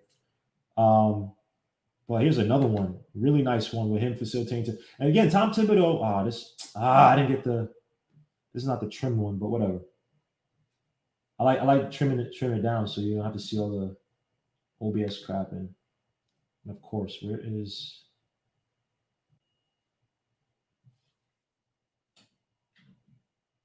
nice pick and roll at gets a basket, wraps it around, pulls in Lopez. Easy. Tom Thibodeau likes guards who can create, who can run the pick and roll, who are smart players, situational players, who can read the defenses. Take what you can get, man. Let me just show one more before I get to Joe. Burks pass to Payton. Oh, here's another one trusting his teammates. Corner 3 versus off the dribble 3-point shot. And here's a really good one that he had to it was good, Joe. What's happening, buddy? How we doing? Good, you? You hear me? Yep. What's happening? Yeah, man. So what were your overall thoughts on Burks last night, man? Burks looks good. This is what I've seen from Burks the last couple of years. He just doesn't get the minutes to put the numbers up. So he's one of them guys. It's like, all right, I'll take my role. And when he gets the minutes, he'll shine. And he's going to me, if he just keeps this up, he could be in for 6 man a year. Just keep doing what he's doing. If he can put up 17, 18, 19 points, he could be up there. It all depends on our record, though, because them things don't go to losing teams. Right. And you know, come on. You got Rachel Nichols and these guys who vote who don't know anything about basketball who are voting. So Nah. unless the Knicks have first of all, even if we have a winning record, we get to play. We have to win a championship for Burks to even get a freaking 6th man of the year. I'm just thinking about the voters. He ain't touching nothing. He could put up 27. He ain't getting no 6th man, nothing, man. No. But yeah. So what about? Let me ask you about Randall's game, man. I like Randall's game, and I've made Because let me tell everybody hold up, Joe. Before we go on, Joe, if you remember, and I'm not coming at Joe because I had the same concerns with Joe, but Joe was to the point where you felt he wanted to beat the crap out of her. Like Sim even was like, yo, whoa, chill out. Like, yo, I don't care, man. Randall's a freaking bum. I was like, wow. I was like, golly. Everybody's like, yo, Joe hates it. So let me hear your soothing compliments of the game of Randall. People think I don't hate Randall. I hate the way he was last year, and I hate the way he was acting coming into the beginning of the season. That I thought, all right, the bum's getting jealous. After they drafted his replacement, he don't want to be here. But now it looks like he's proven. And I still believe in Sim. Earlier on today, when I was on my Knicks with him, I said it. I was like, is this Randall balling out for a contract here? Because he wasn't doing it with the Lakers, and then he got with the Pelicans, and that's how he balled out that year. With the Pelicans, he got his contract with the Knicks. Didn't have a great year last year. Now he's balling out, looking for a contract again. Wait, hold on. They just said that the chat went down. The video went down. What the hell? Hold on, but these are all clips. I'm not showing any advertisements. What the hell? Well, what happened? Did someone just say that? No, I see the video. The video's still up. Guys, let me know what's happening. The video, I still see they said it's back. All right, they said we're back up. Yeah, I'm not showing any ads or nothing. These are all video clips. We're talking over the video clips. No sound. Okay, it said it's back now. All right, yeah, we're back. Please, guys, do not leave, man. No. And we're just showing clips, which you can do. Now, it says due to YouTube violations. All right, let me check my Gmail because they'll tell me if there's. Last time I got this, they didn't tell me anything about YouTube or my Gmail, man. This is something. If you could show clips, I think you could just show clips. I guess now I can't freaking show clips anymore, man. Oh my gosh, man. You gotta be kidding me. Why, they email and tell you if you're not allowed to show clips? It says stream unavailable. Yeah. No. You can show clips. And the thing about the NBA doesn't mind you showing clips. No. But as long as you don't show like advertisers. So like last time I was at Coach Color Blocks because he was taking it straight from the stream. So it would show like, some stupid car commercial ad or whatever. They don't want that. But if you cut up the clips and it's just showing clips and you're talking over it, you're analyzing it. You know what I mean? Because even Sim said the NBA likes that. They want you to talk and because it gives them more advertisers. You're advertising, you're telling people, you're basically, showing the NBA from, but as long as you're not, streaming a whole game. I'm just showing clips. I'm not showing 50% of the game. So hopefully, I'm down to 133. Oh Lord, this is terrible. But screw it, man. Oh, go ahead. Because we're up right now. I'm looking at YouTube. Nothing is down. So go ahead. My bad, John. I didn't mean to cut you off. No, you're good. Are you back up? Yeah, I'm back. Yeah, I'm back up. Back up. All right. No, I was just saying about Randall. Is he could perform for a contract year? And Sim was saying not about it. Like it's not technically a contract year, but I'm like, technically it is because when you look at it, he's not under contract guaranteed next year. It's a team option. So he's playing for the Knicks to give him that money, or he's playing for somebody else to give him money. So to me, I hope he keeps balling out like this because then at the deadline, if we're losing and the season's over, you could trade him and easily get if he's an all-star, you can easily get 2 first-round picks from him. All right, hold up. Easily. Yeah, we're down. Hold up. It says let me see. So I took down guys, please go to Sportscaster. If you hear they probably don't hear me. All right, we're up. All right, we're back up now. All right, we're up now. So guys, I can't show any more clips. So if I do this, I'm gonna just send out a video of the good, the bad Knicks, which they don't. There's no policy violation, which doesn't make any sense. You just can't. I'm not showing any more clips. So no more clips. Thank you, Stephen Fox, for texting me, man. Salute to Stephen Fox. for doing that. I don't know.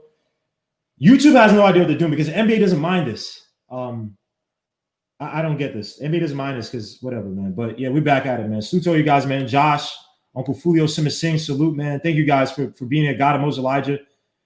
Yeah, I'm not showing any more clips. I'm just gonna be here talking about it. This is crazy, but let me know if it goes out again. He said, "How can we trade you?" Yeah, man. So continue. I mean, control, man. Just the stream is driving me crazy.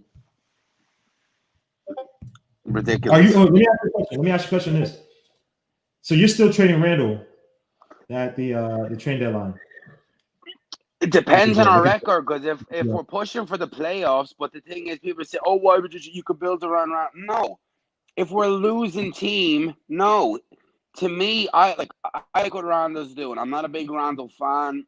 Not a big fan. He's to me, he's a little bit overachieving. That's because he's going into a contract year. He's trying to get that money. People are saying I'm hating. I'm just speaking facts.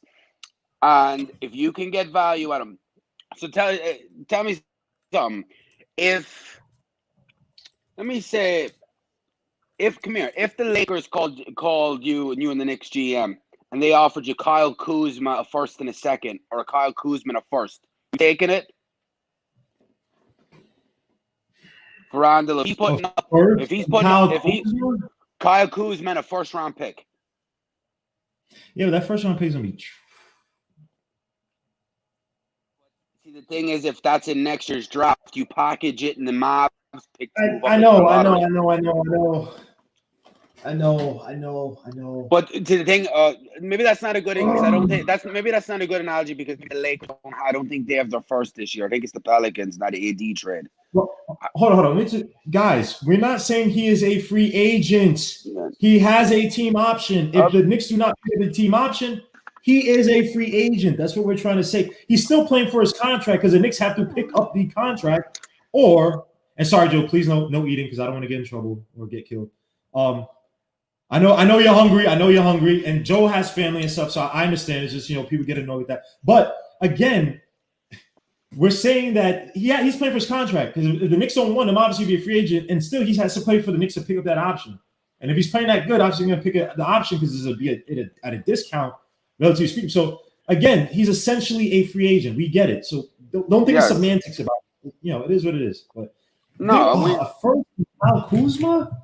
No, that's a bad one, because the Lakers, I don't think, have their pick this year. And if I can get a pick for Randall, I want this year's draft, because I want to package the two picks and move up in a stacked draft. I want to be able to put whatever pick we get for him, and it's a first rounder, package it with the Mavs pick and move up. So what I'd be looking for, okay, let me see a team. Maybe I'm trying to think, because one of the guys was saying in the chat, we're like, "Oh, I wouldn't trade him. I'd only trade him for a lottery pick." What lottery team's going to trade for him? The only team teams are going to trade for him is a playoff team trying to win now. Right. If it's a lottery team, they would just wait for the Knicks to let him go and try and sign him in free agency, but they wouldn't trade for him. So you're not getting a lottery pick. Don't get it twisted. You can get a pick anywhere between like 17, 18, maybe in the 20s for him. So say Utah's making a push. You get their 2021 pick and their 2023 pick. You taking that? In 2 stacked drafts. Where do the Mavericks finish out? Because then the thing is, you have the Mavs pick in 2023, so you can do the same thing with both picks and move up in both drafts. Right. I'm just asking where the Mavs, because the 2023 one is protected, or is that the 2021 one? It's lottery protected, but I think the Mavs would be outside the lot. I think it's lottery protected, and then if But which one is protected? Is it the 2021 one that's protected, or 2020? No. 2021's unprotected. That's why I want the Mavs to stink it up this year. That's unprotected. So wherever they get, it's our pick. I think it's top 10 protected in 2023. So unless Luka gets hurt and KP's out again and they don't have a good team, then we lose the pick. But I think that turns into 2024 and 2025 second round picks. if it's in the top 10. Which I don't think the Mavs with Luka, they're gonna add another piece or whatever. So there by 2023, their pick won't be in the top 10. Right. So if Randall's balling out and Utah comes to you and says, we're going to take Randall, we want a championship run, I give you our 2021 first and our 2023 first. You taking that?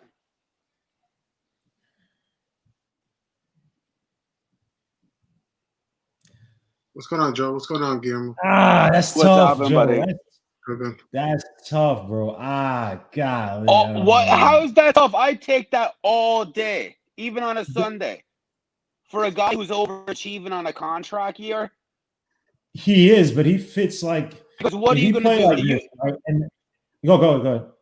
But what if you pick up then his deal, his $19 million, and next year you're essentially saying, okay, we screwed up, we shouldn't have drafted Obi, because then you're leaving Obi on the bench for another year, and he's already going to be 20. By the time Randall's deal's up, the kid's going to be nearly 25. He's entering his prime, and he hasn't as many playing time. So what you're essentially saying is that you screwed up on the pick, that you shouldn't have drafted Obi, that you should have got point guard, or you should have gone Vassell or something else. So that's more or less what you're admitting, you screwed up the pick then. Because either way, it's look, Randall's balling, but if we're winning or if we're still in playoff contention, of course, I keep him and figure out the rest later. But if we're losing and we're like, I don't know, like 9 and 25 or something, and we're out of it, I'm trading and I'm getting picks. If we're out of it, I'm pulling the trigger. If we're out of it, I'm definitely pulling the trigger. Because you can get assets for him. If he's balling out and he's near of an all-star, you could get 2 first-round picks from him. If you were able to get one, if you can get 1 late first-round pick from Mook, you can get 2 for Randall. Hold on. Paris Duggar, bro. We know he's not a free agent. He has a team option, or the team has a team option. We know that. Again, they have to pick it up. They have to decide what to do with him. So essentially, he is a free agent. Essentially, he is a free agent. When you think about it, he is. Right. He's just not in name, right? But again, he's playing for a contract to be picked up. If they don't pick it up, he's a free agent, so he's still playing for a contract. So either way, he's playing for a contract. It is a contract year for him, essentially. No one's saying we're not saying that he's a free agent. It's the same Knicks fans that want to trade him in the offseason 3 games. They're like, oh no, he's a franchise player. Why trade him?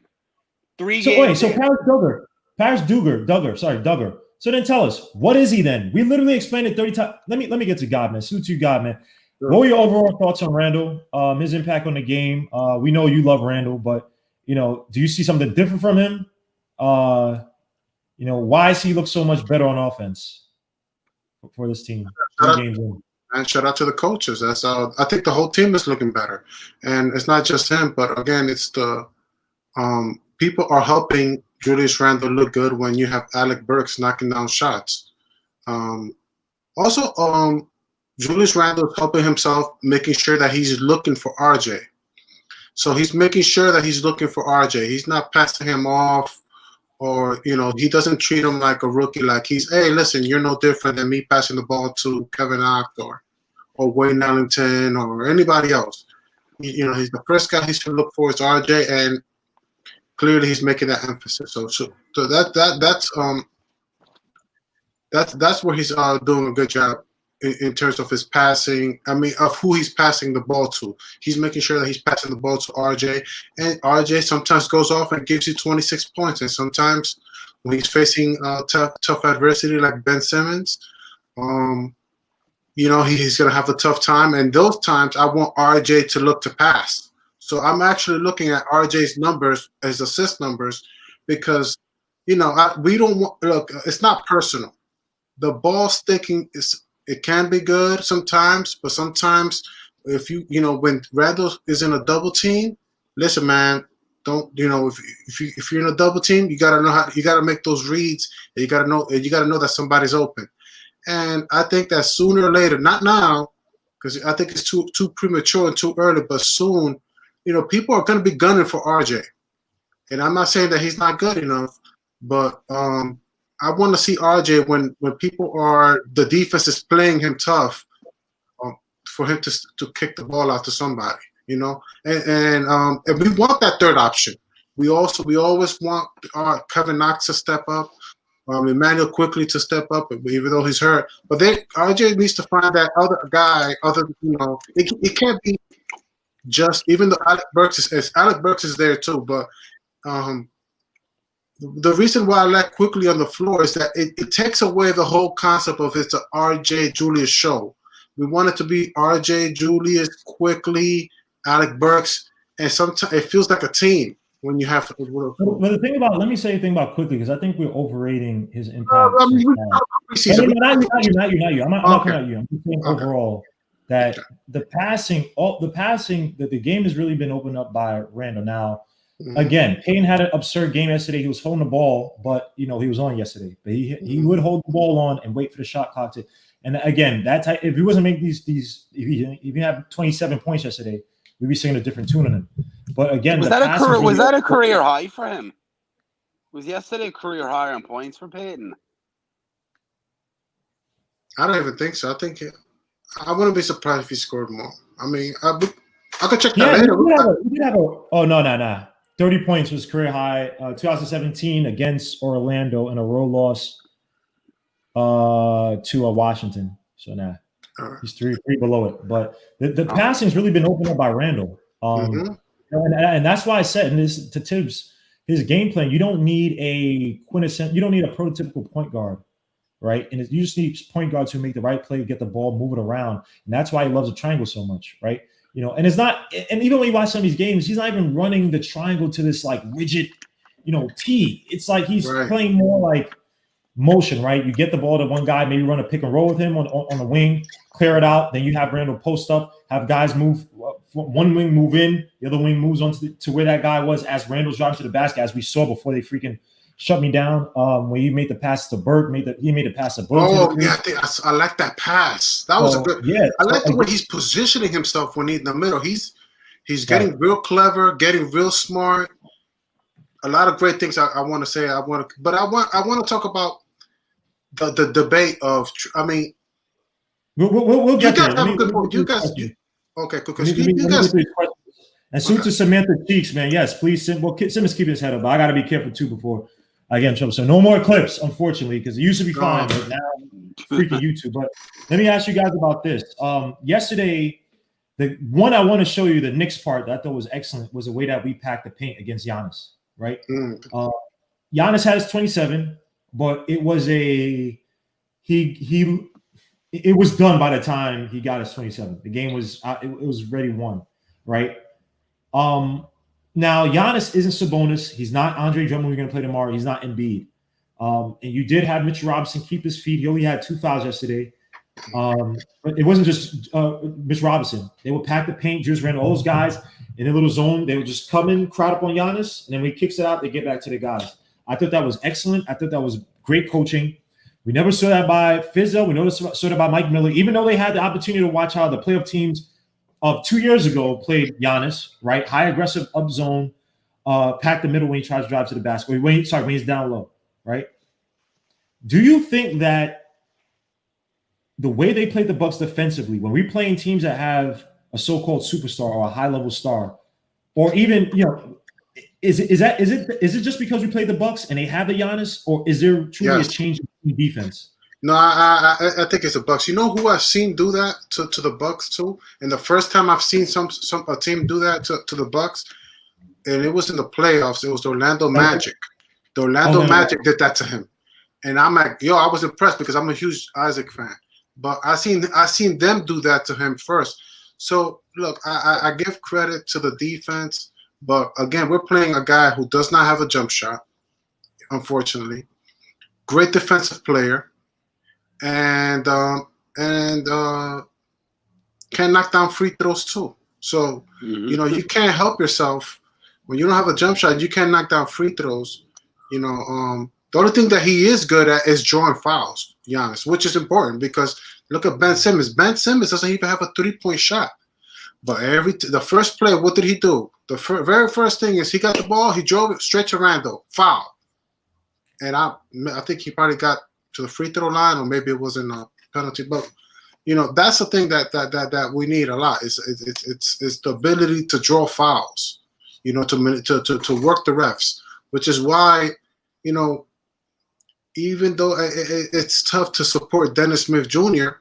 when he's on the floor, he knows how to draw fouls. You gotta put the Hold on. Let's just stick to deep. So let me ask Joe that. Okay. Do you think that is a change in the defensive identity of the team, or do you just think that we ran into a team where if you shut down that one player, you could shut down the rest of the team? No, I think it's an identity, because we seen glimpses of that in the preseason. We just haven't seen consistency. We've seen it in the first game. Not the first game. We played defense, but we just left open shot. We let them have open shots too. We let the pace of open shots. The second game, we played very well defense. I think we could have won that Philly game if we went out with the same game plan as we went out against the Bucks and make Embiid shoot. I disagree. And make Embiid shoot. And make Embiid shoot. Because I think I'm one of them guys is pack the paint and let teams shoot. I'd rather lose to a team dropping shots than giving up easy buckets in the paint. All right, but I disagree. Okay. I think there's an identity coming. I think slowly we're gonna have games where we're not gonna be the best defensively, but it's coming. And I'm not surprised, because that's Tibbs' style of play. It's defense first. So I expected us to be organized and better on defense. I just didn't think it was going to come this quick. We got to see now against the Cavs now tomorrow. We can pack the paint, but they got shooters too. That's the thing. Milwaukee don't really have that much shooters. You have Middleton, and then Holiday can hit them, but isn't like a sniper from three.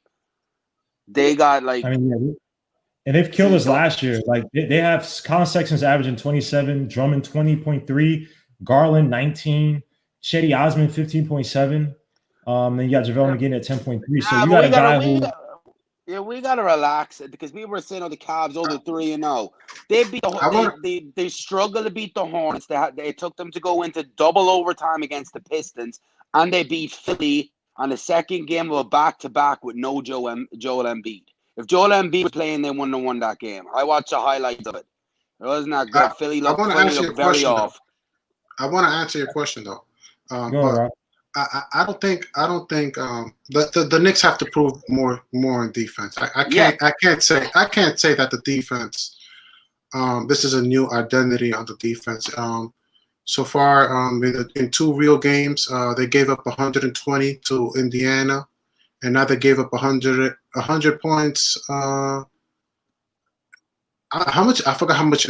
I wish I was more clear on how many points they gave up at halftime, but they still gave up over 100 points, and they have to prove more to me. Okay, I'm not gonna be. I wanna be positive as much as I can, but again, I'm not sold. You need to prove more. You need to prove more, at least 10 games. So last game they gave up 45. Was it? Yeah, 45 points by half. We had 61. So all right, that's right. That's why I kind of stopped. We gave up. So let me say this real quick. So we gave up. We had 41 bench points. They had 37. We gave up. They had 12 fast break points. We only had 5. That's an issue. We had 15 turnovers. They had 10 team rebounds. We had 10 to their 6. I think it's overall. I just think it's team rebounds. Team turnovers 1 to what the hell am I reading? Oh yeah, that's the right thing. Points over turnovers 20 to their 10. So okay. But and points in the paint, they still killed us at 60 to 48, regardless of points in the paint.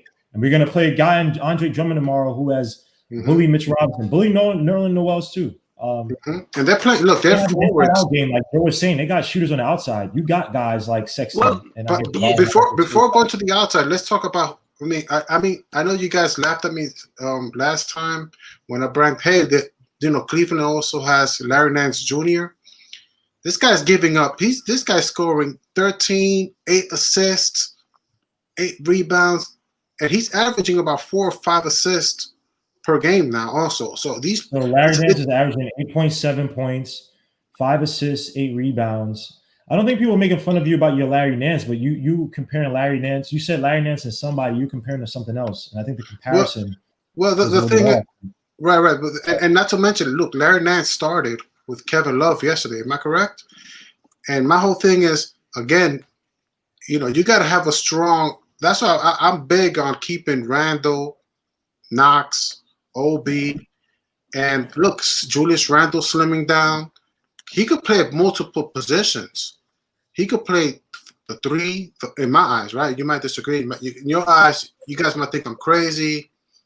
But the way the game is moving and the way he's slimming down, the way he's playing the game, I think he could play the 3, the 4, or the 5.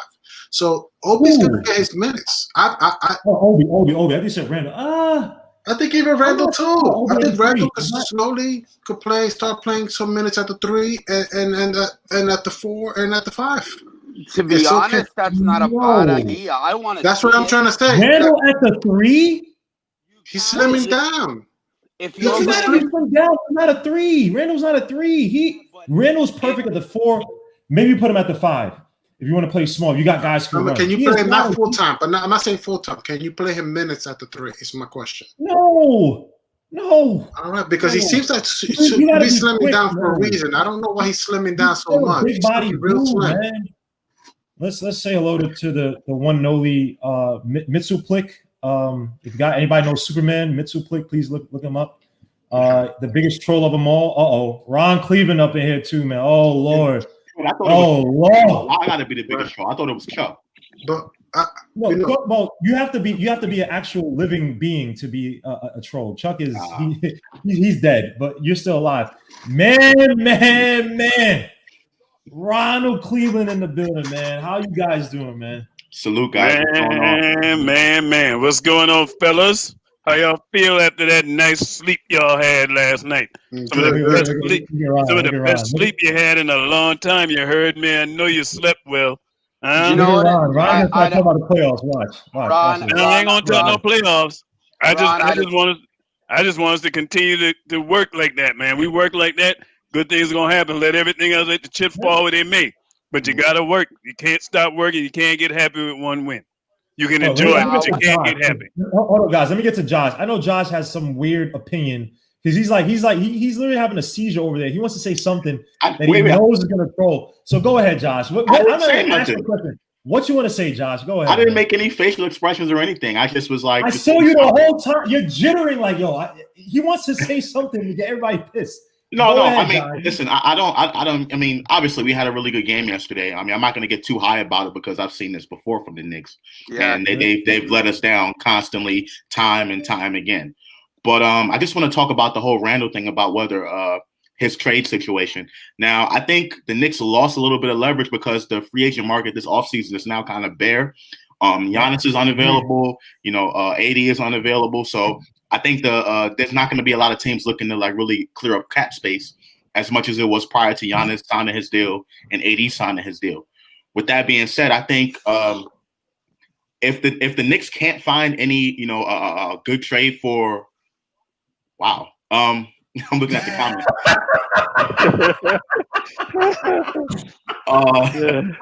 Thanks, I guess. I mean, thank you. If the Knicks can't find a suitable trade for Julius Randle, then I think they will have to wait to the offseason to see actually what happens. But honestly, I didn't think the Knicks were going to get anybody anyway this upcoming offseason. So I think they right now it's looking like they will pick up his option. And it's not because he's playing well. Because, I mean, I kind of expected this out of Julius Randle. He played pretty decent last season, too. You know what I mean? He ain't playing like this. This is past decent. Hold on. Wait a minute. You guys ain't even let me finish. I said he played pretty. Go ahead, Josh. See, Josh knows what he's doing. Go ahead. Josh knows he's going to troll. You said he played pretty decent last year, too. So that's implying that he's playing at the same level right now. No, he's playing much better than last season. I mean, don't get me wrong. That's what you need to say. Okay. Josh, That's better. here's my debate, Josh. My debate is the whole thing of. I haven't even said mine yet. I was still trying to get it out. I already heard. Coming out of nowhere, man. Let Josh finish his point. God. My point is that the free agent market this offseason is bare, and I didn't expect the Knicks to get anybody this offseason anyway. Despite that, no Giannis, no AD, or nothing crazy like that. So we have all this cap space. And, you know, as far as talent's concerned, Julius Randle might be the best possible thing out there. Like, if you look at the free agent list, like, there's not that really, you know, not that many guys that move the needle. And as you guys were talking about, you know, teams like the Lakers, I mean, that Kuzma and first round pick with Julius Randle, I'd absolutely do that. If it was offered, that's a good trade for me. You get a young guy, you know what I'm saying? He signed a little bit, you know, in the next 3 years. He fits the timeline. He has a really good game. I like Kyle Kuzma's game. He's long, and then you get that. Yeah, he's a champion, and you get a first 40 years for 3 years, for $40 million for 3 years. My bad, Josh. Go. Yeah, that's to me that's a great deal for the Knicks to take for Julius Randle. I would love that, but I doubt the Lakers are going to move Kuzma anyway. They just signed him to a deal. So why would the Lakers need to save money? That's why I think that's the reason why I think they signed them so they could trade him later. Because him going into restricted free agency, teams are just going to wait and make him an offer that the Lakers couldn't match. That's the same thing's going to. Who are you talking about? Who's going into restricted free agency? He's talking about but I think Kyle Kuzma was going into restricted free agency, but there's a reason they re-signed him to a tradable deal, so it's easier to move him in the future then.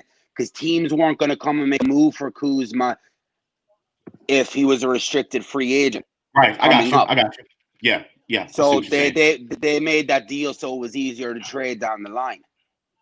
Right. I just don't see them. I don't see them making that move now because if they trade for Julius Randle, I don't think they trade for Julius Randle to pick him up for next season. I think that's something to help them win this particular year, and to basically save money because you can cut that contract out at the end of this season. And the Lakers have absolutely no reason to save money. Nobody else is. You know what I'm saying? That don't make no sense to trade for Julius Randle. Right. When him and LeBron play basically the same position. Right. Why would you do that? No, but the thing is, coming off the bench. Listen to what you say. And let me say something real quick. From at least the first game I saw Gasol, I think that they regret not having more physicality in the front court. Now, AD is an absolute beast, don't get me wrong, but losing JaVale and Dwight, not to say Julius Randle is that, because he ain't, but I saw that game with Gasol. Gasol might be finito. So, again, if they can somehow come or get a Julius Randle to play off the bench, I don't see it. Again, I don't think they make that trade, but, you know, to Josh's point, especially if the Knicks are sucking, right? But then on the flip side, look, if the Knicks are sucking, obviously, you trying to get assets and rebuild for next year. Yeah, you sell. But the way that he is playing that pinch post position like Tom Thibodeau wants. I'm not calling Joakim Noah. He ain't that yet in terms of on offense in regards to his passing.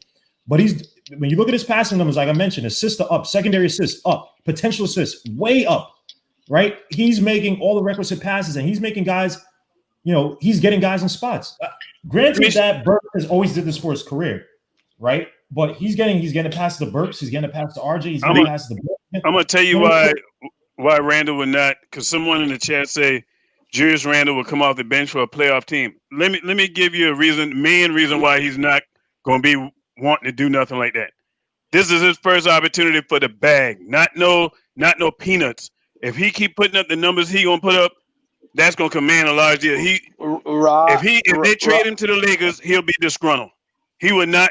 He may be happy he can win a ring, but that's gonna mess his bag up. Ron, he would have no leverage. Julius Randle has absolutely no leverage. Well, you know what? He does. Actually, he does. You know why he got leverage? Because he's going into the last year. That last year is a team option. Ain't no team gonna trade for Julius Randle, give up their players when this man is not agreeing to an extension. He would have to agree to an extension in order for him to become a Laker. He's not signing no 1 year. No. If the Knicks he has no choice. Yeah, it's a team option. If the Knicks trade, he has no choice.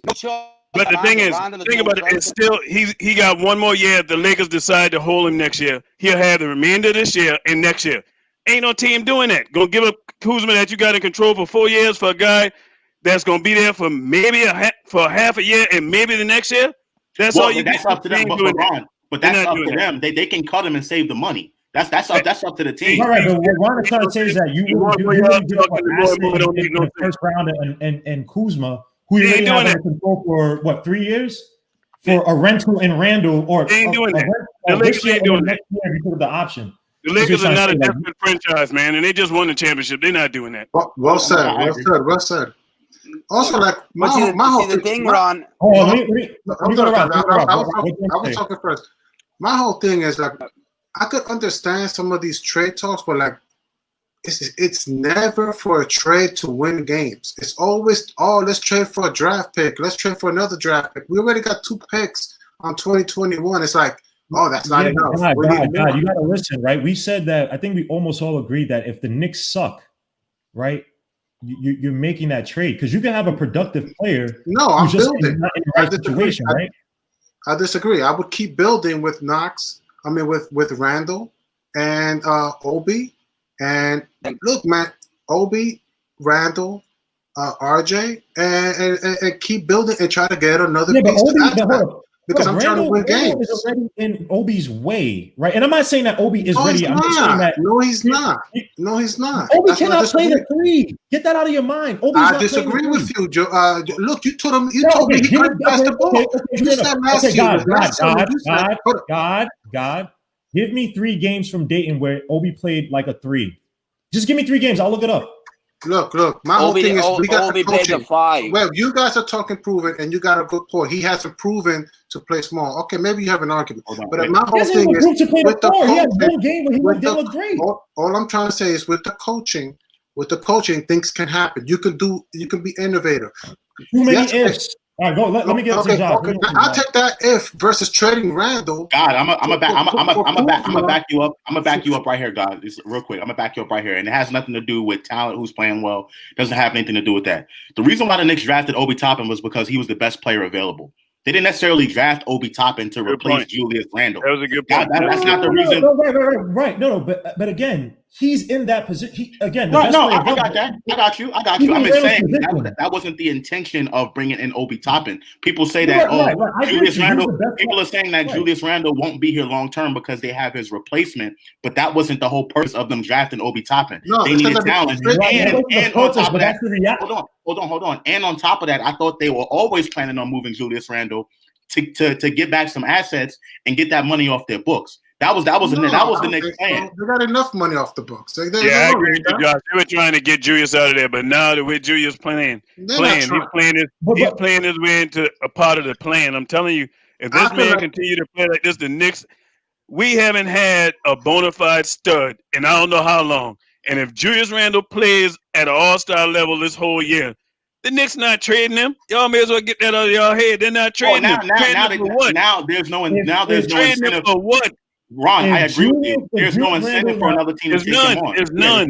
This would be the rarest of the rarest for the Knicks. That if Julius Randle was an all-star and the Knicks absolutely sucked, that would never happen. But if that happened, I can see them making that trade. Because again, look, guys, I'm not trying to jump ahead to the future, but for the guys who have not done their research on this 2021 draft is no joke. Like I'm not saying that Julius Randle's not talented. I'm giving him compliments. I have not seen him play one bad game offensively yet in the 3 games I've seen, even though we only won 1 game. Including the preseason, not one bad game. No, preseason he had a bad game too. I'm giving him, he had 18 points, but he looked sloppy. He was doing the spin moves, all that stuff. But game 3 and 4, a lot better. Game 4, very good. But again, Tom Thibodeau said there are 4 ways to develop, and one of them is the draft. This draft, if you're talking about, and Nick G makes a great point all the time about this. Jalen Green, who literally should have been even above Cade Cunningham, but he reminds me of a young KD, man. That kid reminds me of a young KD.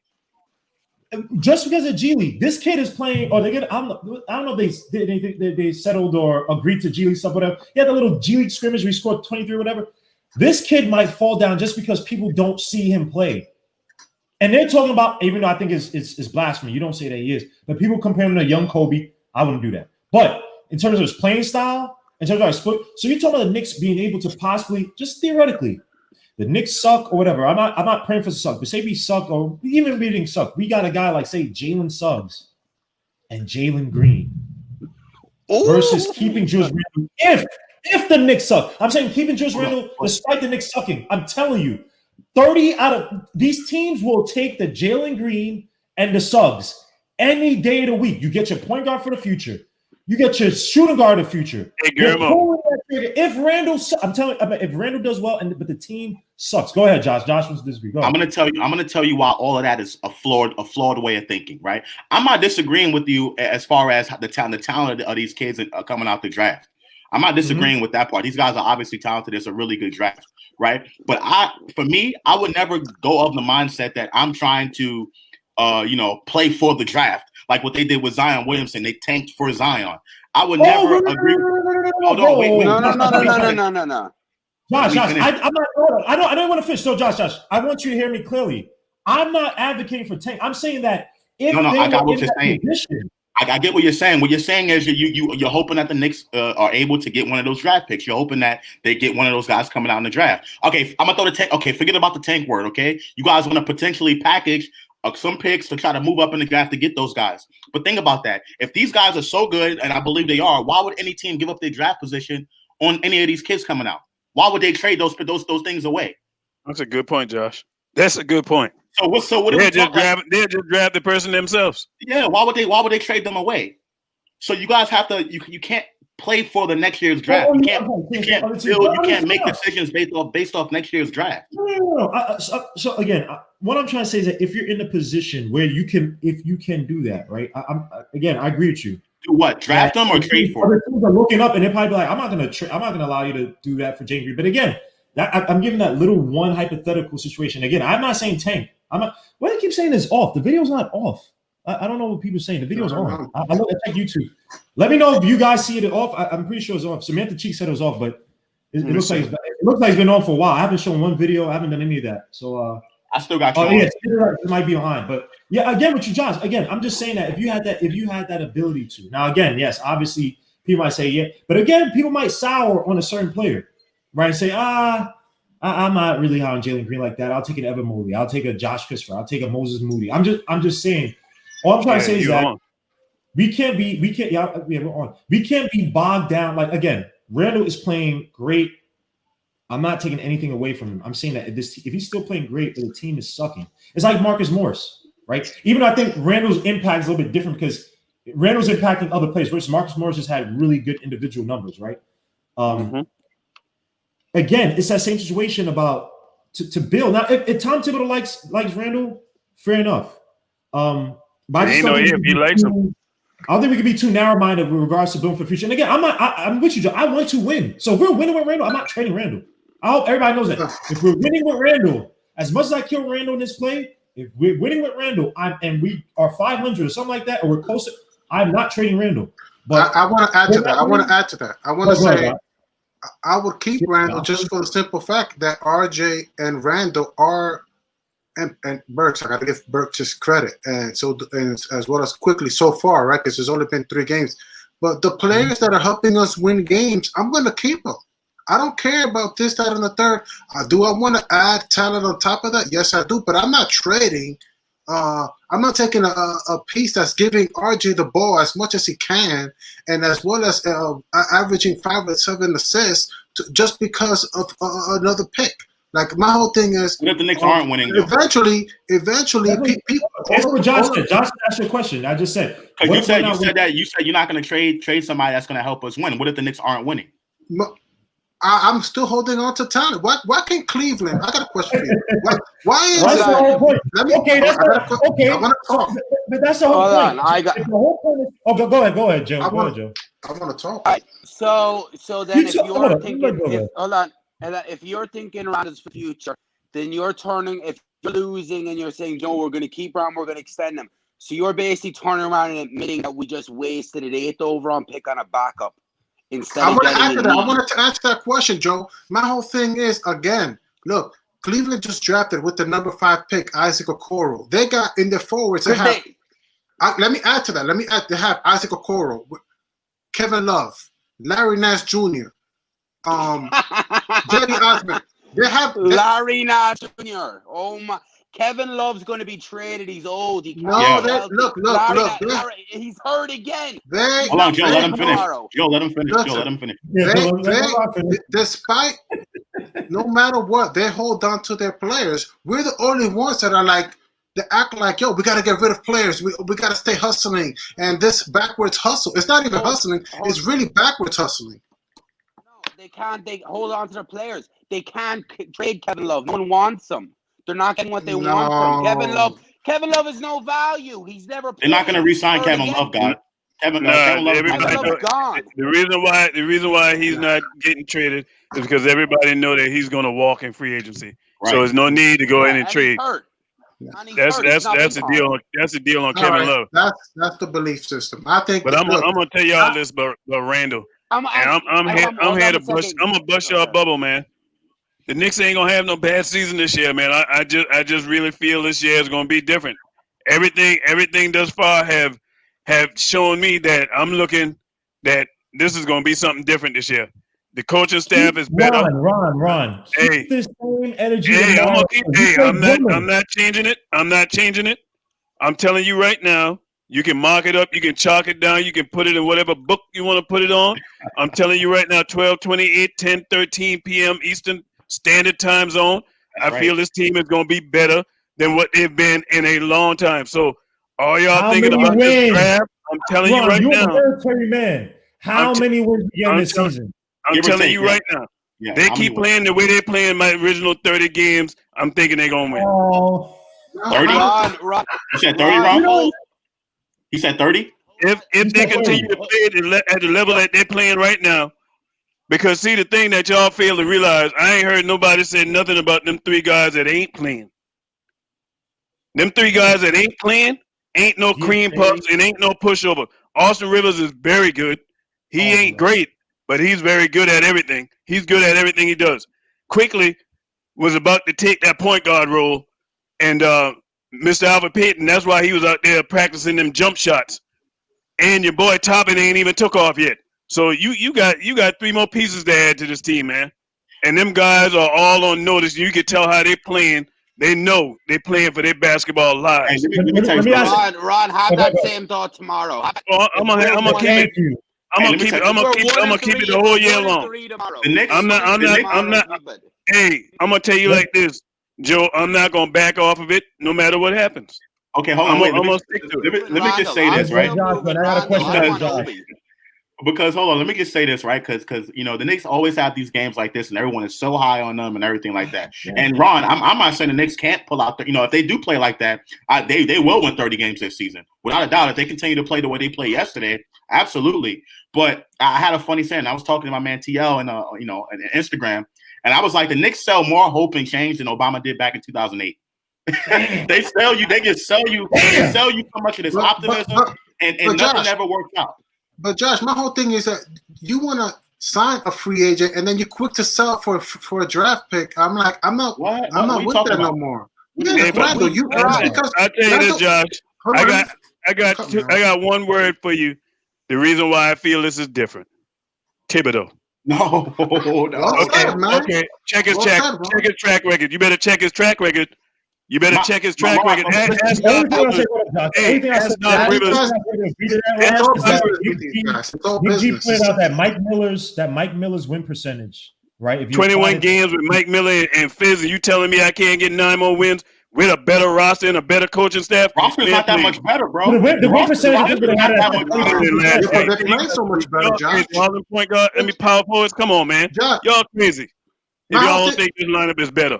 I mean, that's why I said I'll give you the other 9 wins, like no problem. But it's not that much better. That's what I'm saying. If you get 9 more wins, that's my 30.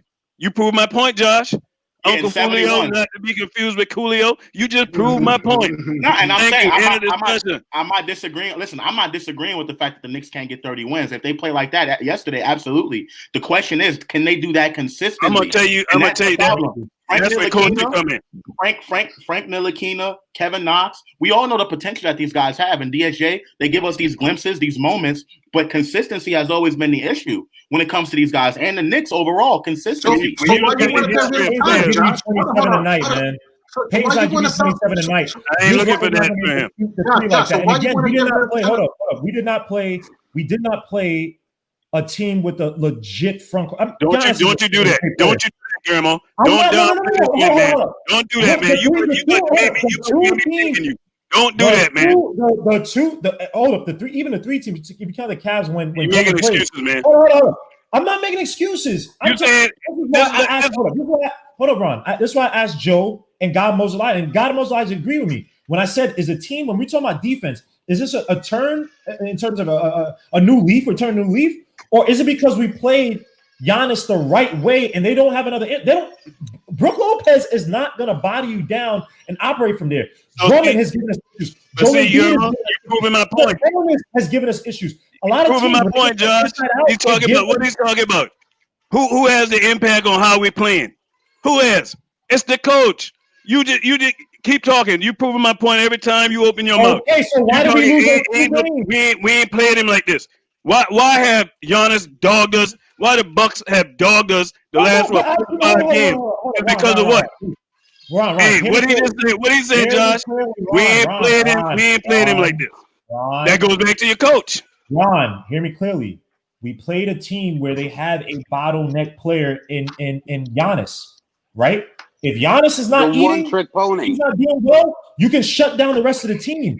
The other teams that we've struggled with, as you've seen with the Pacers, they have an outside game to kill us, and they had an inside game to kill us. And you know where it started from? Inside. Sabonis and Brogdon, Oladipo and Brogdon, Oladipo and Sabonis. Sabonis by himself. When we played the 76ers, who was it? Embiid. Then from Embiid came Ben Simmons. Then came Steph Curry hitting no shots.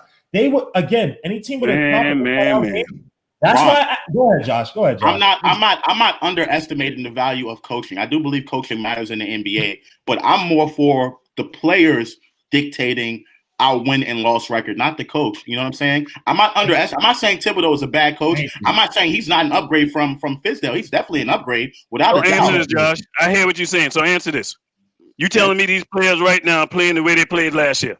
No, I'm agreeing with you. I'm saying exactly. So hold that thought. Julius Randle game has changed. RJ right now is averaging 17 points a game. Matter of fact, that's natural. 18. Last year he was at 14. Last year he was at 14 a game. Hey, Grandma, hold on now. We talking games. Regardless, I don't care if it's 2. The man numbers look better. Everybody done said, Uncle Fulio, come on. Everybody done recognize, everybody in the chat. RJ is playing different this year. Matter of fact, his free throw percentage is 10 points higher right now. That's on him. That's on him. Thank you. But I'm saying, you proving my point, man. It's not just the coach. These players are playing better, and we got better pieces added to this team. There's no way in the world we're gonna have 21 wins with those denominators adding up. I wouldn't be surprised if they do. I wouldn't be surprised if they do. 2 and 4 and 10. Come on, man. I wouldn't be surprised if they do. I'm telling you. Ron, so let me give you some context. Every other team has got I'll go right back to you, Joe. After I speak, Joe speaks, right? RJ Barrett, you mentioned the points. As much as I'm a fan of RJ Barrett, he had the terrible game against 76ers, and most of his points yesterday came when the game was already out of hand or in hand for the Knicks, right? So RJ Barrett, especially shooting wise, he's been struggling outside of the free throws, right? I think he's going to improve, but again, you can't go on that. And again, look at the opponents we have played. I'm not trying to say the Knicks cannot, or I don't want to win 30. I want to win 40. If we can sneak with 40, and we have Julius Randle, he's a bet. I'm kissing to the high heavens. But again, we played a team where, again, the coach, I agree with you with this, the coaching for the Bucks, because they literally have, it's like they're the Death Star, but they have that one weakness, and that's Giannis. And we exploited that perfectly. I want to see tomorrow, can we defend a team that has both an outside and an inside game that has given us problems in the past? That's all I'm saying. I'm not about feeling. I don't care about feeling. 2 and 2. Give me precedent. Give me evidence. We only played 3 games, but let me go to Joe because I kept cutting Joe off and off. Let me let Joe go. My bad, Joe. We gotta look at the reality. All the other teams, well, except Detroit got a little bit better, but except the Bulls, every other team has got better. And we're looking. So you're talking about winning 30 games. We got the Hawks. Literally just got drastically better. The Hornets got better. They drafted well. They brought in Hayward, who's balling. DC. what DC has got. Well, they have a good star, but they have Westbrook and Beal. They're going to beat us every time we think. We look at the reality here, Ron. We got to. You have to look at the reality, Ron. We're playing good and we can be in game. I'm gonna tell you what. We if don't you have had the that kind of talent mentality to of the win basketball player, I wouldn't want you on my team any day of the week. If you go in, hold on. That's why If I'm you not go a in, basketball if you player. going, I'm not a basketball exactly, player. I can see that. If you going into a game with your mindset saying that this team is better than us, ain't no need for you even suit up and be on the court. I ain't even taking that argument. But basketball is not about your attitude. It's not just about your attitude. You can go in and say, yo, we're going to beat this team and get mollywopped by 40, right? Talent is talent. The Knicks don't have that much talent. So y'all telling me that we can't get 30 wins?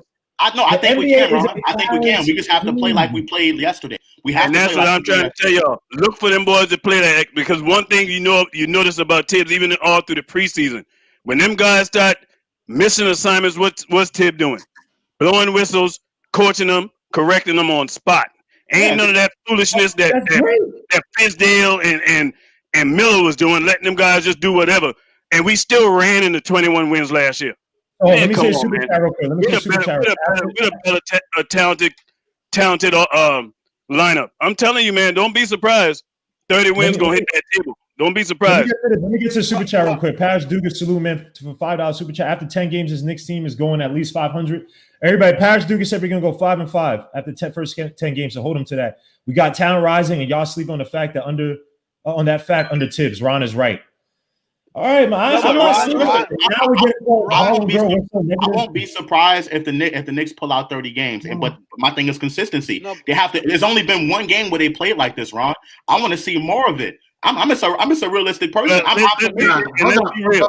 Josh, you ain't being realistic. When IQ got hurt that first game, we arguably had a chance to win that game. I'm willing to say if IQ didn't get hurt, we would have won the first game. We was up 6 when he went out. Let that stick. Whoa. Let me say this real quick on that Pacers game. Hold up. Let me say something on that Pacers game. And this is what we were lucky with, or somewhat lucky with yesterday. The Pacers shot horribly in the first half. We were lucky because they had a lot of open threes. Regardless, we were still up. Were we not up at the half? No. They made those threes. This is why I said our perimeter defense is one of our weaknesses. We don't reset consistently on teams. There are many teams that if they shoot well, can shoot well and recover in the second half, we're going to. If they have an inside-outside game, we are screwed. The Pacers came back when they were able to get it back onto the outside. Oladipo's hitting shots. The TJ Warren didn't do that great, but even Turner hit a three. Sabonis hit a three or no in the Wells. But you underestimated the effect that IQ had on the team, because our offense changed completely once IQ went out, and you know that. So don't even go there, man. No. Our team was struggling. We were struggling after IQ went out. No, that's a misnomer. You better watch that game again. The air went out of our team when IQ came up. Come on, man. Our offense did not change because IQ came out. This is what I like about what we do. Oh my God! IQ. You telling me IQ look like he's no? I'll show you. Oh, I can't shoot a video. Man, come on, man. Peyton wasn't playing half as good as IQ. Hold on, Ron. Our passing wasn't the apex of it wasn't from IQ. It was from Randall. The coach went away from Randall. It wasn't IQ that IQ comes in. It was when they had Payton starting in the second half and they had the ball in his hands a lot. Randall had 8 assists in the first half, only 1 in the second half, and he only had. He got in foul trouble. He got in foul trouble in the second half. He got 4. He got in foul trouble. Yeah. It wasn't quickly that saved it. It was Randall. They got away from. Look at that Beckett quickly in that first half. Josh, how did the game look in the first half compared to the second half after quickly left? Well, regardless, how did we look? We looked great on offense, but defensively we were terrible. Mm-hmm. We was up by how much? Gave up 61 points. It was 66-61 at halftime. We gave up 61 points in the first half. We were terrible defensively. Ron, all I want to say to Ron is we still have a lot to prove on the defense. I'm telling you right now, I ain't going to no game thinking we're going to lose, man. No, I agree. I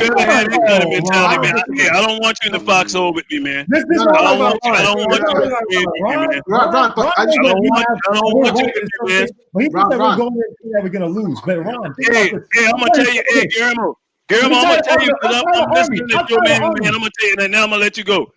I'm listening to Joe Madden. This the same guy who was crying about Brooklyn, talking to me about Brooklyn. But what KD and them boys doing, man?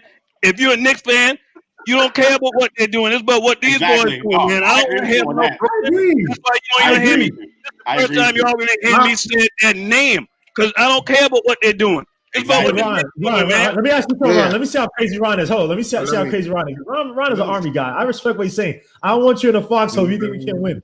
But Ron, let me say something. If you only got a 22 revolver, right, and the other team got Panzers, you still got hope. You still got hope, Ron. That's a good one, Ron. You still got hope. Hey, you can't fight. That's a losing battle, man. That's like bringing the knife to a gunfight. You ain't winning that. Over there, bro. You got M4. You got, bro. You looking at, you know what I'm saying? But Ron, I agree with you. My attitude every game, bro. In the Pacers game, 76ers game, I was hoping. I'm always hoping we win. I want to be proven wrong, but I want this team to overachieve. It's just that it's hard to because usually no pressure. But let me go to another topic before we close out. Hold on. Interesting dynamic or thing that popped up. Right now, Bullock has been struggling, right? And I'm not saying this is going to be a case. I'm just asking. I'm just posing out there. With DJ out, Austin Rivers out, do you think that Frank can eat minutes and be an off-ball space three-point shooter, give you better production right now than Bullock? Now, Bullock is a veteran. He's been doing it for years. He had good years, decent years with Pistons. Kind of fell off a little bit with the Lakers in regards to three-point shooting. But he's a constant pro. Frank has improved his shooting, right? And I'm not saying it's permanent, but his form looks a lot better. He's actually flicking it now versus that double hand dodgeball crap he used to do. How do you guys? Let me start with God because God is about to kill all of us because he thinks he has to talk. Let's start with God on Frank. And do you think that he could take minutes away from Bullock? Do you think he's inching his way up to a solid? Or let me not say because I'm saying this with I'm assuming that Burks is going to take over Bullock's spot in the starting lineup. Bullock will go to the bench, and Frank could possibly eat his minutes. Do you see that happening with Frank? Well, start taking people's minutes too early. I mean, he still has more to prove. He just went 4 for 4, and he was still struggling to be on attack mode. You know, he was still shying. He's still avoiding the situation and still shying from the situation. So, I just with the game yesterday with what he did, I don't know. I would have to reevaluate that situation 3 weeks from now. All right, let me go to Josh. I got you, Ron. Next, I got you, Ron. Mm-hmm. All right, so the thing is, right? He asked about off ball. Can Frank be that off ball guy? I think as a point guard, Frank is done. Frank is done as a point guard.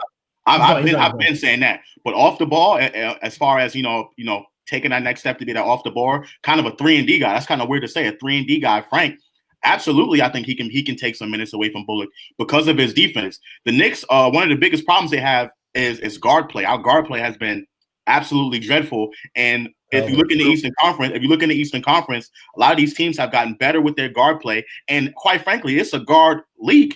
So if you got a guy in there that can be able to guard, the other team's best player, if it is a guard, then I would love to have Frank in there as that off-ball guy and knock down that occasional three. Now, as far again, point guard, I think he's done. He was 4 for 4 from 3 yesterday, and he had 0 assists.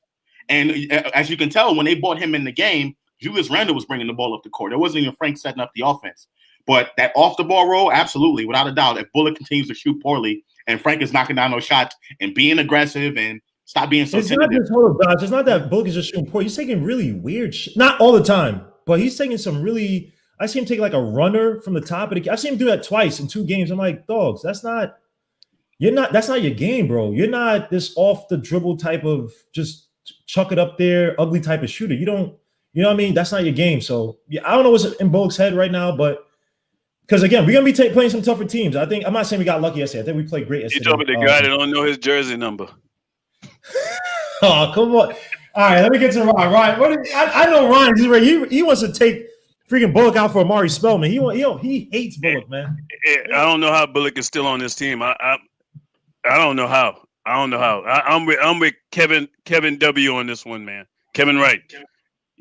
Man, he's not giving us nothing right now. And I'd rather see Frank playing backup to RJ than to have Bullock out there. And RJ's a three. We talking about backup. RJ playing a three, so yeah. Because this is me assuming that Burks would take the starting position over Bullock. He should. Burks should be the starter over. Even though you want, theoretically, if you had an actual two, a really good two, Burks would be excellent off the bench. But obviously, we don't have that two available to us. Damn, I forgot to ask you guys this. Damn it. What were your overall thoughts on Knox last night? Let me start with Joe because I didn't go to Joe, but I think Joe, you're muted. Let me Joe. Yeah, you're muted. All right. Yeah, Knox was good last night. He played good defense, and he changed up his game. Even though he wasn't making shots, he started going to the cup a lot more. So I was happy with Knox, and I think Knox keeps playing like this. He could be in that mix for the starting three spot. To be honest, because we can get him. I don't. When you're talking about Burks, I don't want Burks starting just because you start Burks, then we've no scoring off the bench at all. I rather, and then when you were talking about Frank, Frank might get minutes now, but when Rivers and Quickly is back, he's going to be back sitting in the corner with DSJ in a suit. Not necessarily. Depends if he keep lighting it up. He won't be sitting because you're going to earn your minutes based on how you play in practice. So them guys coming back off injuries, they ain't going to just walk in, and Tibbs going to just hand them the reins of Frank playing good. So, yeah, to answer your question back on Frank, though, Guillermo, I think Frank got the capabilities to do it because he can shoot. And as long as you allowing him not to have to think about being the man to have to run the offense consistently, like you can put him in spot minutes because there were times in that game last night, if you notice, Frank was bringing the ball up, playing the point guard position, and they put Alex to the off ball position, but he would kick it out real quick. Let me say something. He wasn't really facilitating like that. It was like these dribble handoffs, whatever. It was more or less handling the ball to actually pass it to somebody else who's more comfortable in that role. Which was Julius Randle. He wasn't really pushing and he's doing what he's asked to do, right? Yeah. So again, I think the point guard dream is done, but if you I think with us, but I don't think it's done for him. I think he's going someplace else next year, and he's gonna be a point guard somewhere. It just won't be. Right. And I'm gonna tell you because did y'all see Knicks? Not Knicks. Did y'all see Freezy's interview with Macri? No, the one is I missed it. You need to take a look at it. Yeah, it's very telling about Frank's mentality right now, and he didn't give up too much information. But Frank wants to be a point guard. He wants to be a point guard. Let me get to God. What are your thoughts? God looks so angry, bro. Look at this dude. I'm not mad. No, I'm not angry at all. I'm just listening. I'm saying, what were your thoughts on Knox's game last night? No, I think he played all right. I think it was cool. I can't remember right now what he did. He did something that was really good that I was impressed. He had the. Are you thinking about the steal he had on Giannis and he threw it up to RJ for the but the game was over. Like he had a good defense on Kevin Middleton on a baseline. He had that was pretty good. He had that layup. His defense was superb last night, man. Hold his air and then threw the ball back in for the layup. He played, bro. I was more impressed by this Knox than the Knox I seen when he hit the 4.63. I couldn't believe my eyes with what I was seeing defensively, man. I was shocked. I was literally shocked in a good way. My whole thing, Ron. My whole thing is when the Milwaukee, they were crushed already. So it's like, I mean, in my eyes, by halftime, I thought the game was over. I kind of stopped watching and started listening to Claude Frazier talking. Sometimes I just like enjoying listening to the game sometimes. So you weren't really paying attention at that point, then, is what you tell me. Right, because it was so over at halftime. I'm like, okay, I already know it's done. But Knox played the game last night, man. He played. He to me was. If you was to hand out awards for that game last night, he would be my defensive MVP, just for what he did. I'm gonna watch what he did to Middleton, and Middleton ain't no slouch. Hold on, guys. Hold on, Ron. Hold your thought real quick. I apologize to Parrish Duggar. I read your super chat incorrectly. I apologize for that. If you just don't give me, you don't have to give me another super chat. Just tell me what you wanted to say, and I'll say it correctly. My bad for that. I didn't mean to say what you said incorrectly. Apologies, man. But go on, Ron. Yeah, but Knox. if there were awards ceremony last night, Knox would have got defensive player of the game last night in my book.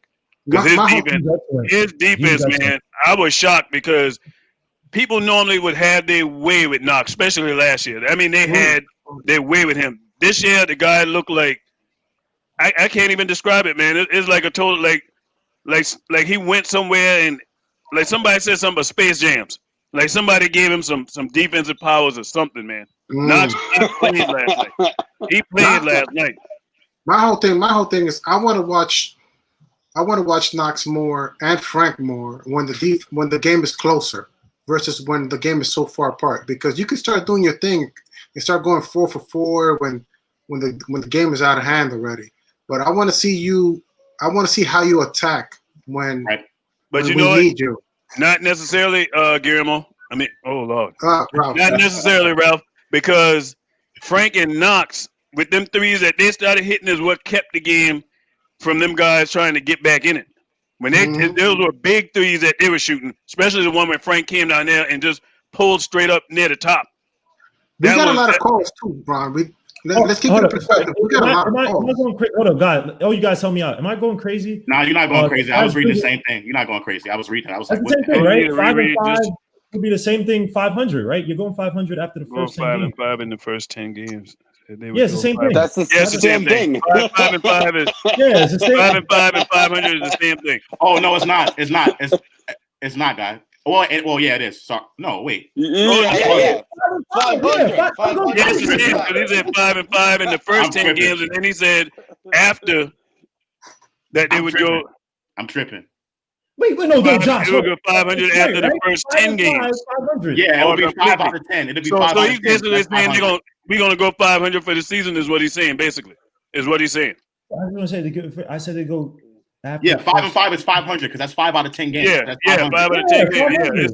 You're looking at it right. You're scaring me, man. Now you make me look dumb, bro. And I'm on Crash, man. Come on, bro. You're embarrassing me, man.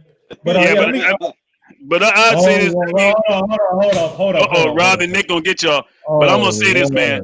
And this is all I'm gonna say about the last thing I'm gonna say about that win prediction total, man. Is just too much stuff in our favor and too much stuff to add on that let me know we're gonna get 30.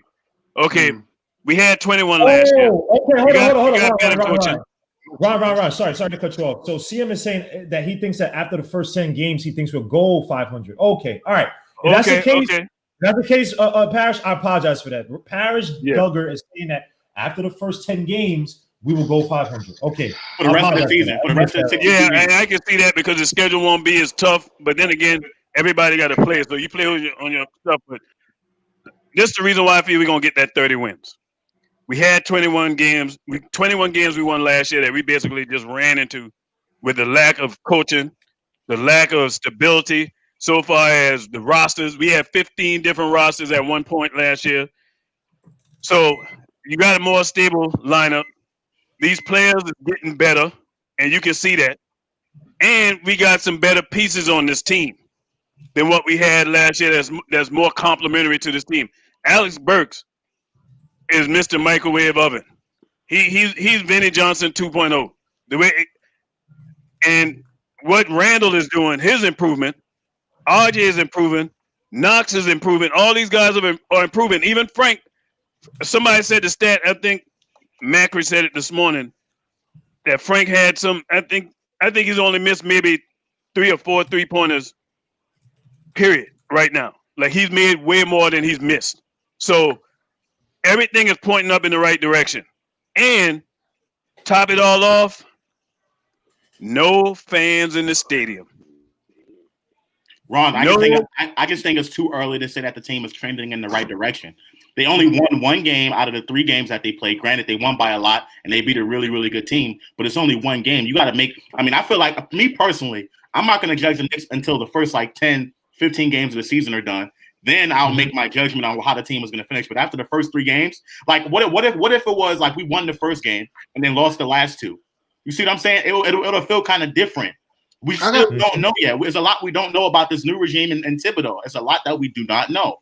I'm gonna tell you. Let me get to Rob the Nick, man. Yo, salute to Rob the Nick, man, for coming on, man. I appreciate it a lot, bro. What's good? I know you're saying it to scream on me, but let me hear Rob's thoughts. I know Rob is gonna kill me, but let me give me your thoughts on the game. Give me your thoughts on Knox. Give me your thoughts on Randall.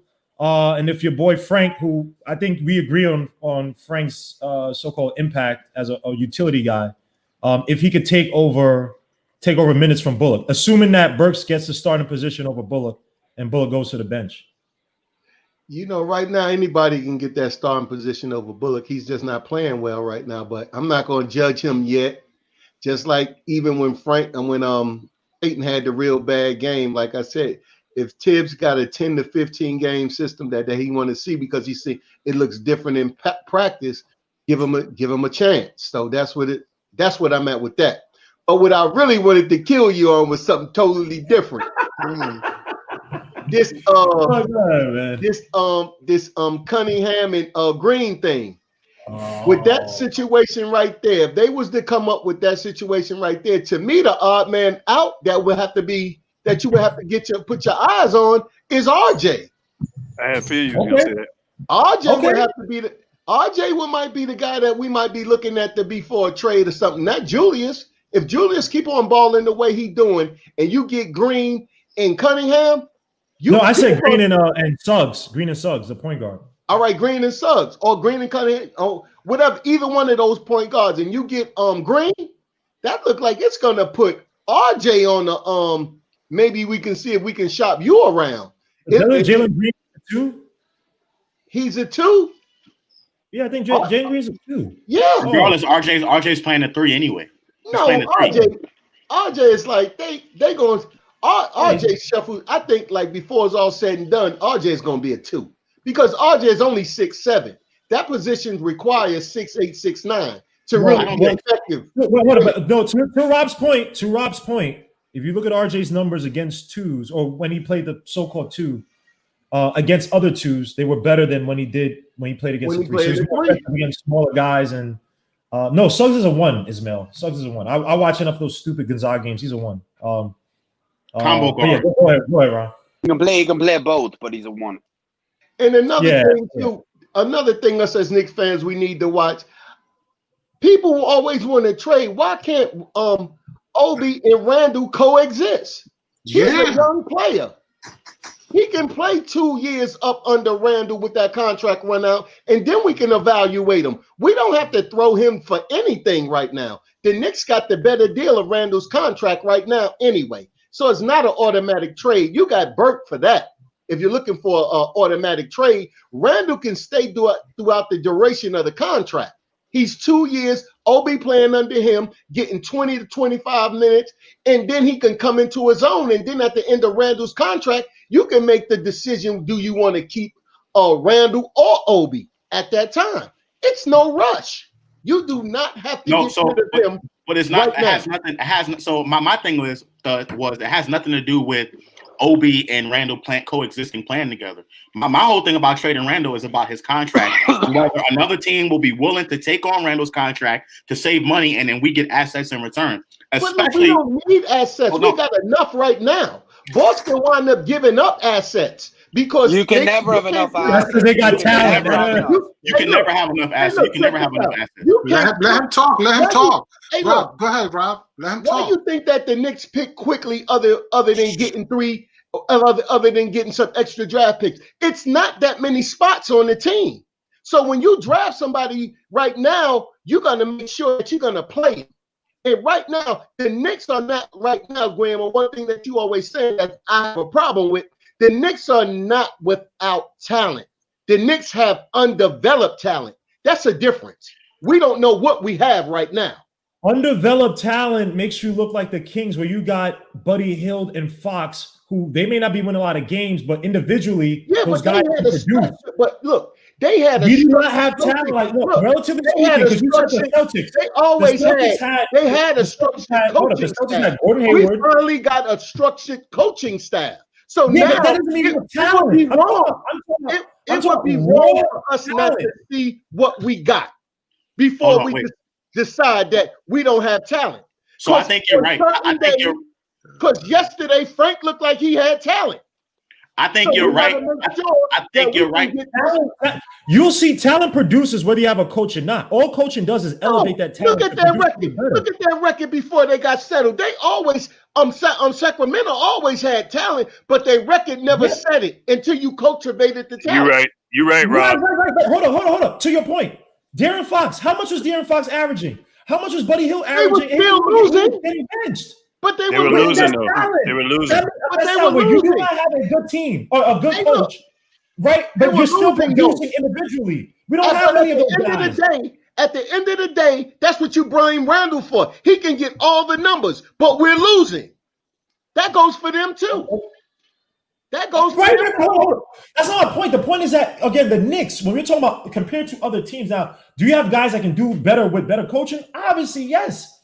But when you have talent's going to show itself I'm talking about the whole team, not necessarily individual guys, but the whole team. You see a team that has talent. Individual guys may produce. Now, the team may not win, but you'll have guys producing. This team did not have the guys. But Guillermo, that all goes into how the game is called and what the coach wants to do. Because Knox' first year didn't look like his second year. So we don't know. We just can't automatically saying in season that we don't have no talent. That's the bad relatively speaking, the Knicks are like less talented than a lot of other teams out there. Yes. That's the problem. That's why I know. The Knicks didn't have the worst record in the league last year, so somebody was least talented. Almost. Almost is not the least. Okay, we had talent better than the last team. A team culture and everything comes with winning. It ain't just your best player. No one's saying that. All we're saying is that when you look at the team, compared to other teams, first of all, we literally sat here and talked about all the other regimes that were here that drafted poorly, right?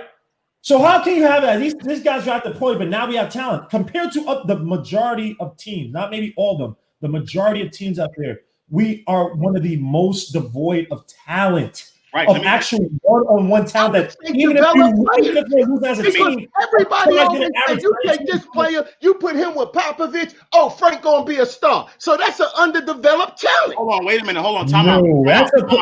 Let me back you up a little bit, okay? So people have this thing, right? And they say with the Knicks, it's all been about bad development. The Knicks have not developed their players, but they also have not drafted well. So that's That's not true. Right. It's a bunch. Hold on. Let me finish. You think Trier wasn't a good pick?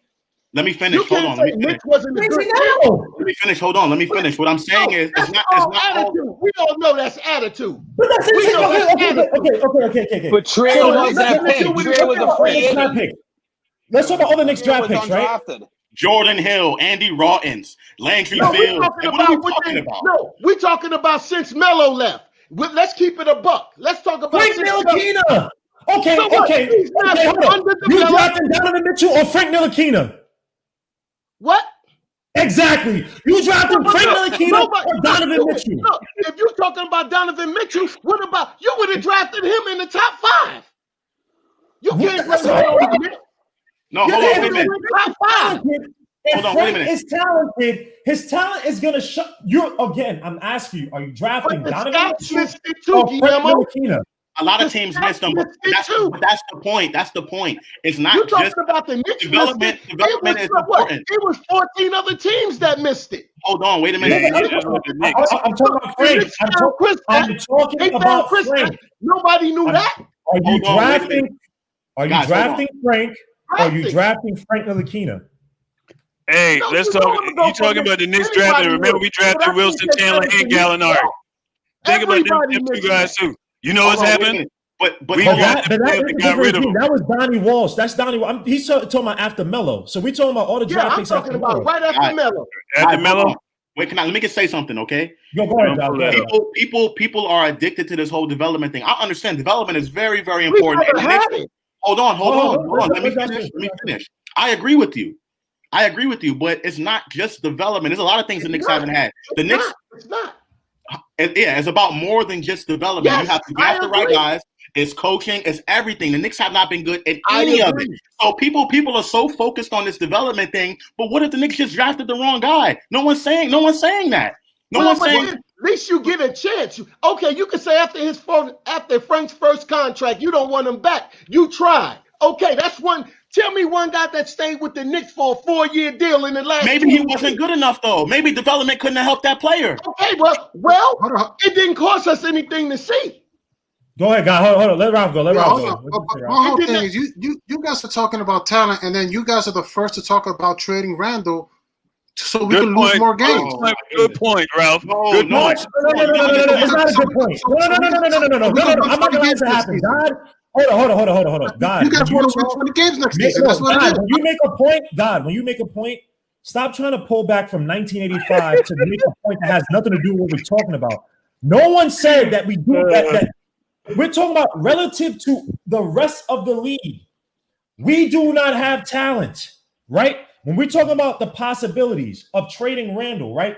Me and Josh have said, and I believe Joe said as well, if the team is doing bad and Randall's doing good, we would consider trading that because it means that even with Randall doing good, this team is not doing well. So you have to rebuild. Again, this regime did not pick any of these guys outside of Obi and why don't you just resign him? Why don't you just resign Randall? What's the problem with resigning Randall? Again, this team does not have talent. You have to drafted his replacement. What reason to hold on to Randall? God, I'm not going to allow you to do this. God, you my dude. Stop doing that, bro. You pull out these things because you want to make a point that you didn't make 5 hours ago. Stop doing that, bro. You know what we're talking about. When Melo got here? What year Melo got here?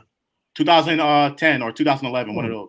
Okay, so since 2000, let's just look at 2012. Since 2012, look at it for what? Look at what? draft picks picked up.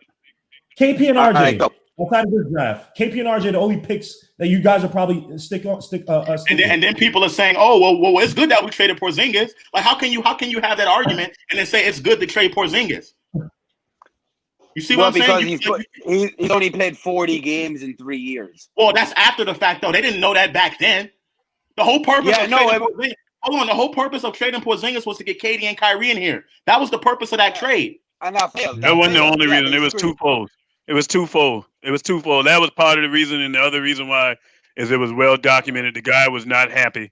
And I'm telling you right now, you can go ahead and book that one. He was not happy. There you go. Front office malpractice.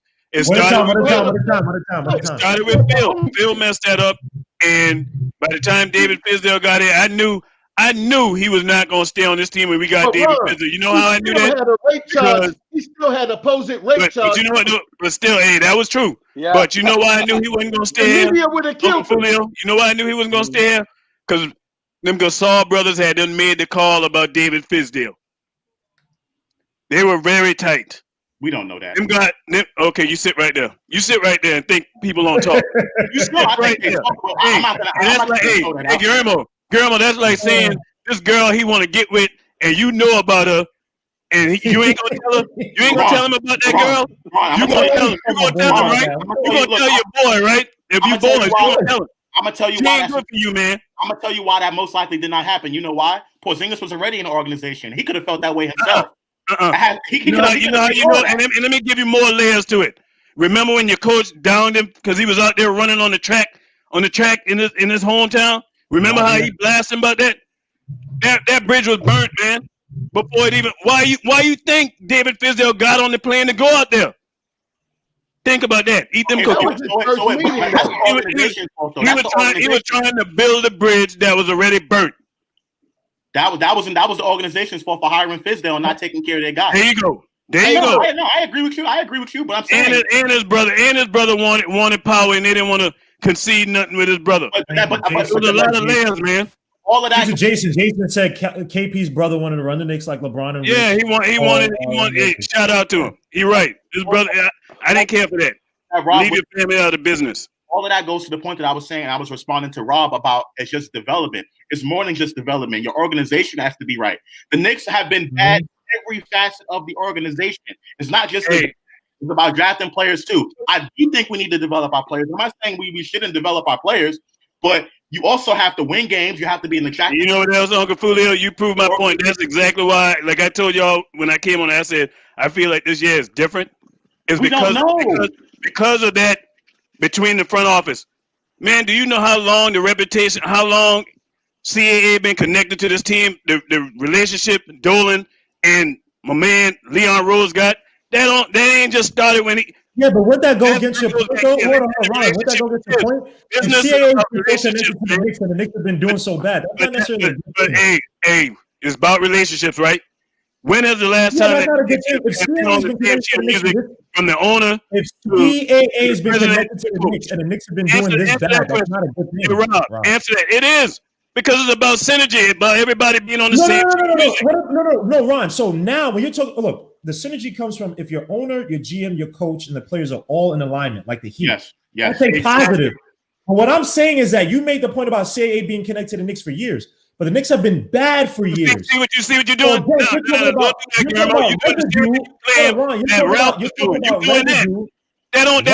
you mentioned it. You're talking about residue that still may linger from past regimes that was not, or whatever connection that may not be good. Now all I can go off is track record of what I'm seeing right now. Right. Let me ask you a question. Do you think that there's something weird that all of our clients seem, not all of them, but too many of our players have to either have some weird UK or CAA connection? No, I don't. Are you a little concerned about that? No, I ain't concerned about it.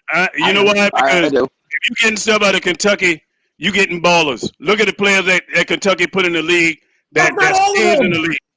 That's not all of them. Not all of them. Noel trash. Hey, tell me 10 players that's been trash. Tell me 10 players that ain't had at least their second contract in the league. Tell me. Did KCP have a second contract? Or you probably did, right? KCP's still in the league. But KCP's a bum. Let's be honest. KCP's a bum. No way. The Harrison twins. KCP is better than Reggie Bullock. I know that much. But you want? I'm actually trying to say this. See how he said name players. I'm telling players. KCP's a bum. Uncle Fulio, he talking some Fulio right now. You call KCP a bum. KCP's a good player. But you still want Bullock.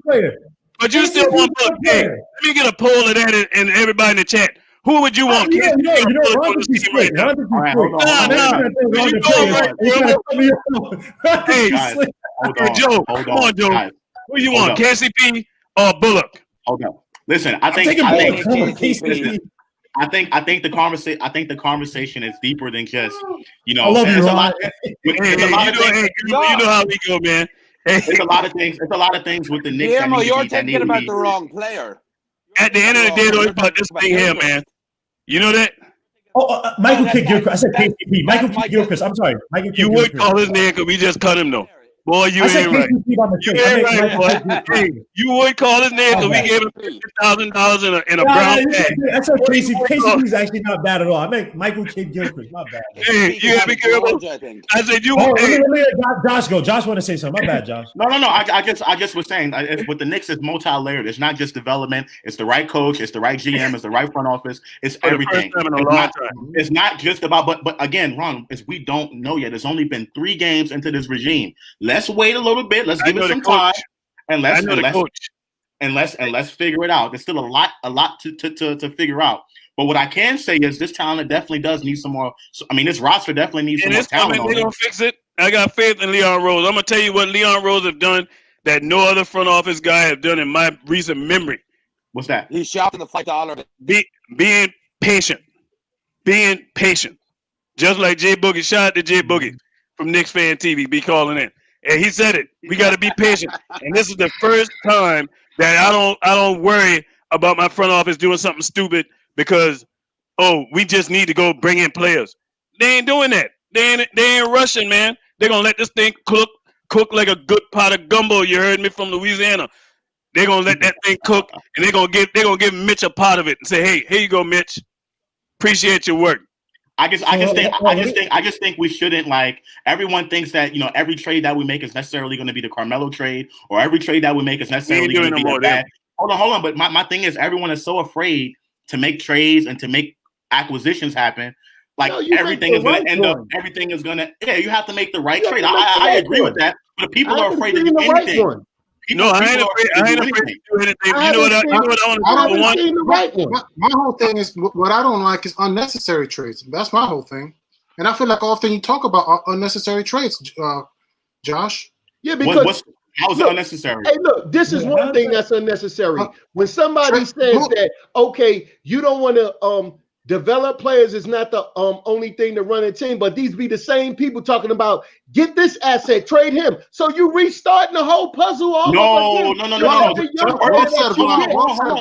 No, that's not true because you can do multiple things with assets. You can develop assets and you can move assets to go get better players. There's multiple things you can do with assets. You want more draft picks, Charles. That's what you want. You want to reset and reset, more draft picks, more draft, and just like Guillermo, you guys are all about trading for draft picks. I'm gonna mute everybody. Hold up, guys. And with Joe, trading for draft picks. Everybody, please, I don't want to be rude. Hold up, God. Stop doing that. It's annoying now. Your boy, don't say we don't want talent, because you know what? Josh actually wanted to trade for Westbrook. I wanted to trade for CP3. I wanted Westbrook too at one point. Stop making it seem like I ain't gonna give him talent. Stop doing that, God, because you want to prove a point. No one agrees with your points, bro. You keep doing that. You keep making it seem like you don't want talent. I want talent. Make endless segments talking about trading for draft picks. I gave context. I'm gonna mute this. Hey, fellas. I gave context 10 billion times. I don't know how many times I got to say this. We both said, me and Josh both said, and me and Josh don't agree on a lot of things. We literally just said, you're right. We have a team that's doing bad. And you have Julius Randle, and you think, okay, we can move on because it's not working. We would consider trading him for assets. That's what every smart team does. What God wants to do is pull what Steve Mills want to do with freaking Marcus Morris. Sign a guy that's doing good individually, but the team is not doing well, and there's no upside with them being here. Not saying that exact same thing with Randall, but again, we said this context 10 billion times.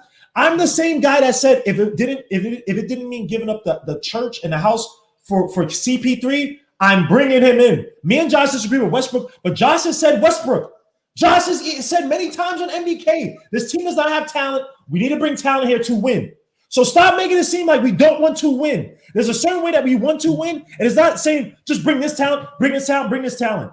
I've said it time and time again. We are the worst one of the worst teams in the NBA.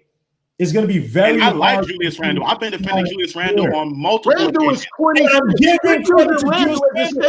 Use RJ too. No, I agree. Hold up. Let me school Rob comes in late. Rob comes in late. Doesn't listen. I said because somebody here said RJ Barrett had a good game. I said RJ Barrett didn't have a good game. He scored the Barber's points when the game was already won. And I said that his game against the 76ers was bad. What else do you want me to say about RJ Barrett? This is what I want you to say. When you mention RJ Barrett is not good, I've said that already. No. That's not what I'm talking about. That's not what I'm talking about. This is what I'm talking about. That if RJ Barrett needs to be traded, I'm trading RJ Barrett. I said that time and time again. The thing about me is that I don't come here being a fan of any player. So it seems like, I'm hating, or if RJ Barrett has a good game or he's one of the best players on a team with a bunch of bad players, I'm going to call it out. Just like I called out Julius Randle having good games. And I even said it here today. I said, do you keep Julius Randle with the way that he's playing? But Rob comes in here. He's 26 years old. You acting like he's 30. You say RJ Barrett's like dogs. Are you serious? No, this is what I'm saying about RJ Barrett. No, you got it wrong. This is what I'm saying. Every time y'all want to mention a trade and a flip or something like that, when you're talking about assets going for this way, assets going for that way, Randall's name is always coming up, but he's balling the best. He's 26 years old. RJ's name is never coming up. Because he's the best. He's the best one to move. His contract is the best thing to move. You can't. Come on, man. That's not true. The truth is, you guys wouldn't trade RJ. You guys are down to trade Julius. You guys are all that. You guys are saying it's a lot of cap, bro. It's a lot of cap. Hold on, wait a minute. I'm always the first one. If you guys watch NBA, right? This is what I'm gonna tell you. This is why I tell you that conversation is going in the water. Because Julius Randle's contract is one at a time. If we get another better player with the 2 first-round draft picks that we do have, and we get that starting point guard or that 2 guard, Julius is going to complement it well without trading him. Let me add to that. The truth is, you guys are 3 games. The truth is, all you do is watch college games. All you guys do is watch college games, and you guys are fantasizing about the 2021 draft pick. And you guys, all you want to do is God. I'm about to mute you, bro. God, don't do that. I watched Knicks games. Outside of maybe the 76ers games, I watch them almost 3 to 4 times to analyze them. I haven't even seen the last Cade Cunningham game. I missed the last 3 or 4 or 3 Gonzaga games. I haven't seen any college games since I'm watching Knick film. What the hell are you talking about? Yeah, what are you Jalen talking Suggs. about? I'm talking Jalen Green. Hold on. Because you said a whole bunch of stuff. I'm going to kill you on your points. I'm not going to mute you, but I'm going to kill you on your points. Kill me on my points. I'd rather you do that. Again, I've said if RJ, the thing about Julius Randle, he's the most attractive. If you have the best player, you're talking about the best asset. You're probably going to get more. If you want to move from RJ Barrett, if the Knicks front office believes that RJ Barrett needs to be moved for better draft piece, whatever, fair enough. I don't care because we're losing. It ain't like RJ Barrett is freaking Jamal Murray and we're winning 50 games a year and you're trading one of your best pieces for another unknown or something like that. RJ Barrett is a decent upcoming player on a bad team. I don't care who we trade. The thing about Julius Randle is that he's the most attractive right now. I'm gonna listen to all your points. What are you talking? It's just simple economics. Because the draft is one avenue of growth. That's all that you care about. That's the only way you care about. Draft for development. That's stupid. No organization does that. You got guys in the front office who are doing their scouting. They're doing their little business deals behind the scenes to see, okay, if this guy falls here, blah blah. They're doing it now. So why can't we consider that? If the front office is doing it, why can't we consider that? All right. Hey, Guillermo, to your point, I gotta say this right quick. Hey, I gotta say this to Guillermo's point. It's a reason why we didn't go out and sign no point guards of note. It's a reason why. Why not? To Guillermo's point, that they're looking ahead. No, they're looking ahead. But hold on. Okay, so let me just clarify my positions. Okay. First and foremost, I definitely agree that people are quick to criticize Julius Randle rather than criticizing RJ. Oh yeah, you're right now. I definitely agree with that. I've been saying that on MBK since day one. Like when RJ had bad shooting nights and he wants to be considered the alpha. If he wants to be considered the alpha, you can't shoot the basketball like that, and you can't have games where you don't show up. Plain and simple. I'm the first person to say that, and I get destroyed. Last night I was talking about RJ Barrett not being the alpha on his team, and I got destroyed for it. Okay, so I understand that there's a bias between Julius Randle and RJ Barrett.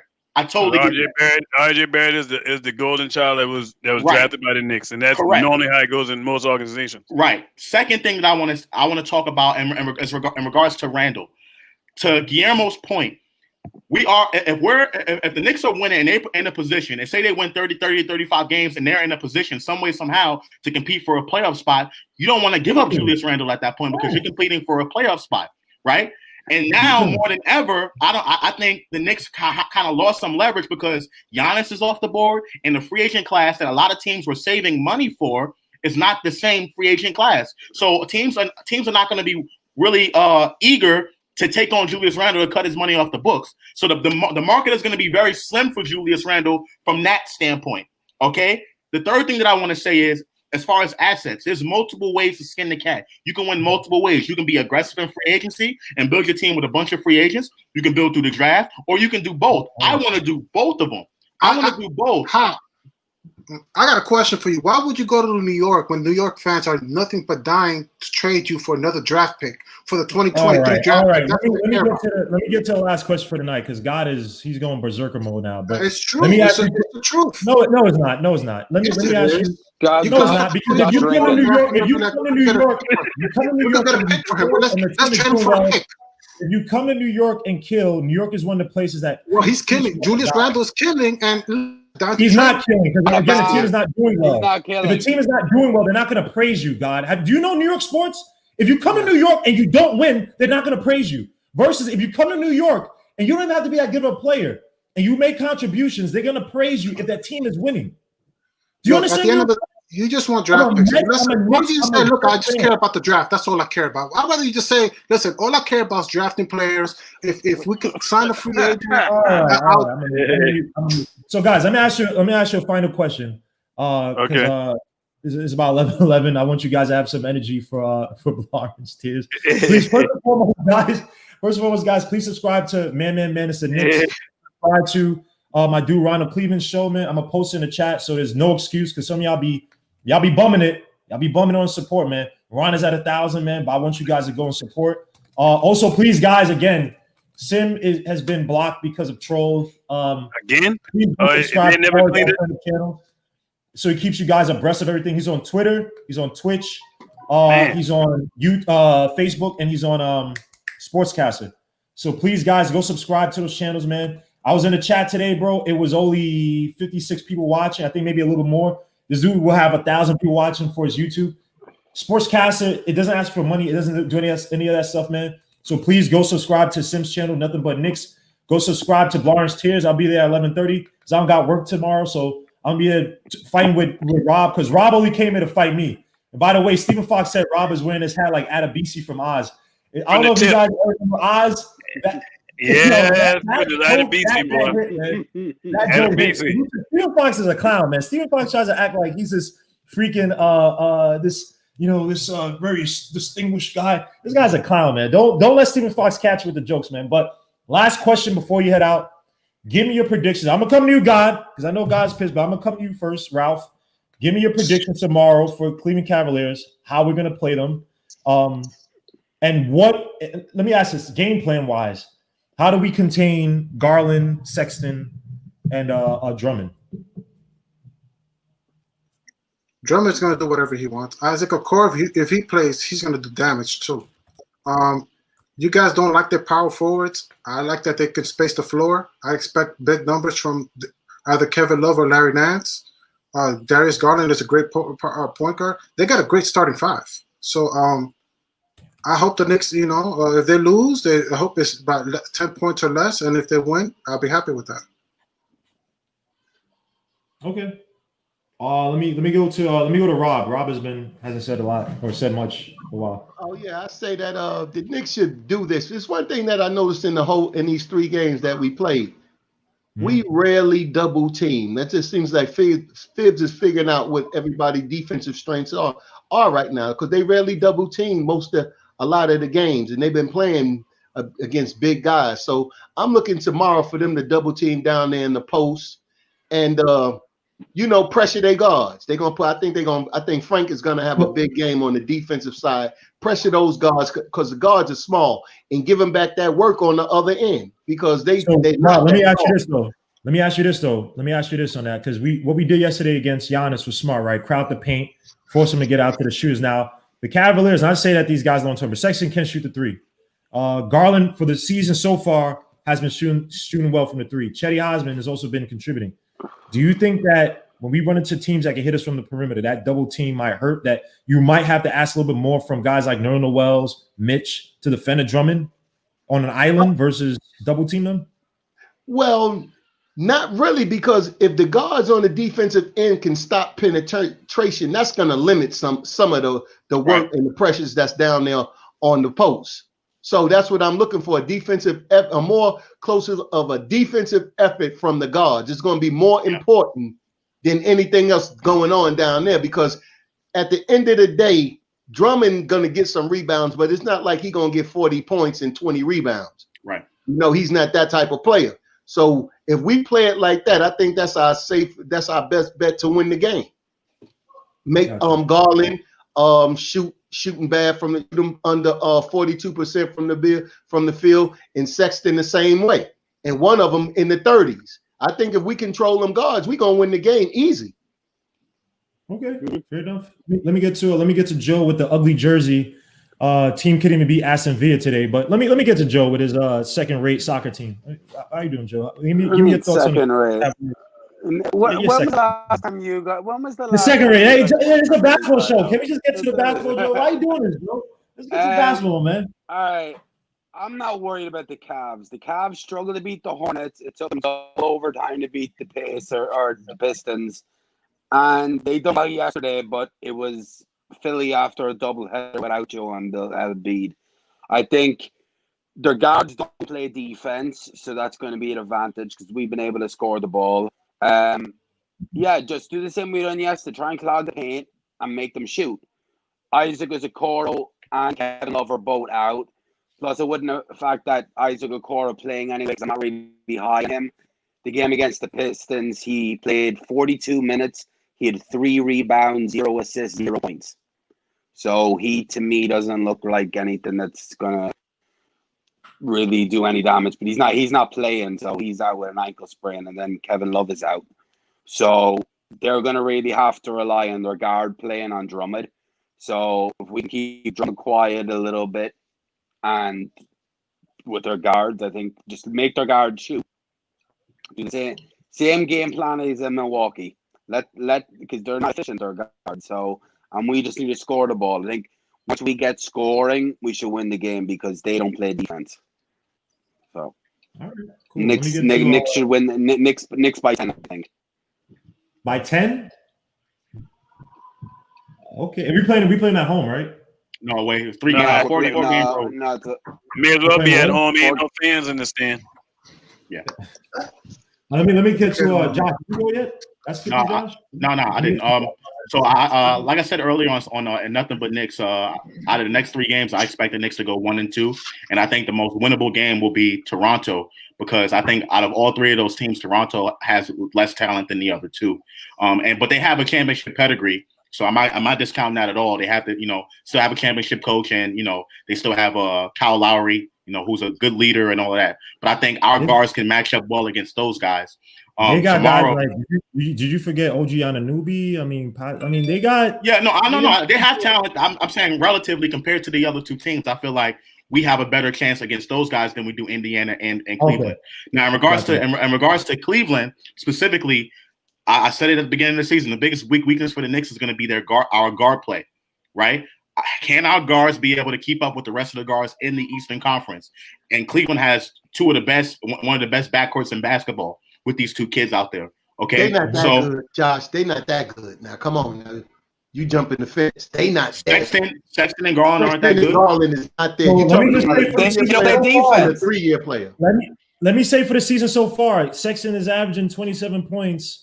Off of 66 points. Like you say, bro, 3 games. 39.3 from the field. Darius Garland's averaging 19 points, shooting 500 from 3, 54.8% from the field. So are they finally getting it together, those 2 guys? Hold on, wait a minute. I didn't finish my point yet. That was hold on. Let Josh hold it, Joe. Hold your thought, Joe. Let me let Josh finish. My bad. Cleveland drafted those 2 guys for a reason, and they knew that those 2 guys can play together for a reason because they're really, really good. And I think they're coming in. Hold on, let me finish. Okay. They're coming into their own. They've taken over the team. They are really good guards, and they're 3-0 for a reason. I know those games were close, so however you guys said it, but 3-0 is 3-0. Philly didn't have Embiid. Oh my goodness. Embiid didn't even play. Okay. So let's say they could have been 2-1. They're still a pretty good team. No, don't discount Cleveland. Cleveland has 2 young guards, and I think our guards are not better than their guards. Point blank. Period. Okay. Now I agree with what you were saying in regards to how we play them. We got to be disciplined, not allow these guards to go back door and beat us to the rim, because I think that's going to help us overall defensively keep Mitch and Noel out of foul trouble. So I do agree with you from that standpoint about us being able, if we can be able to contain their guards, I think we have a better chance of winning. But I don't believe we can. I think Cleveland wins. I think it's going to be a close game, but I still think their guard play is better than our guard play, and I'm going to go with Cleveland tomorrow.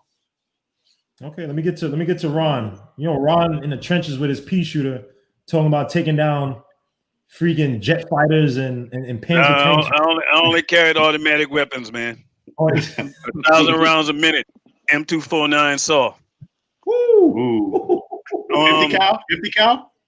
No, M249 saw. Oh, M249. Okay. The baby M60 machine gun. Nice. I would love to go to the shooting range with you guys, man. I'm gonna tell you right now. I'm right with you, Joe. I think we win this game tomorrow night. One thing I've noticed about those two guards, they are good, but you can abuse them, and they will play defense with their hand instead of their feet.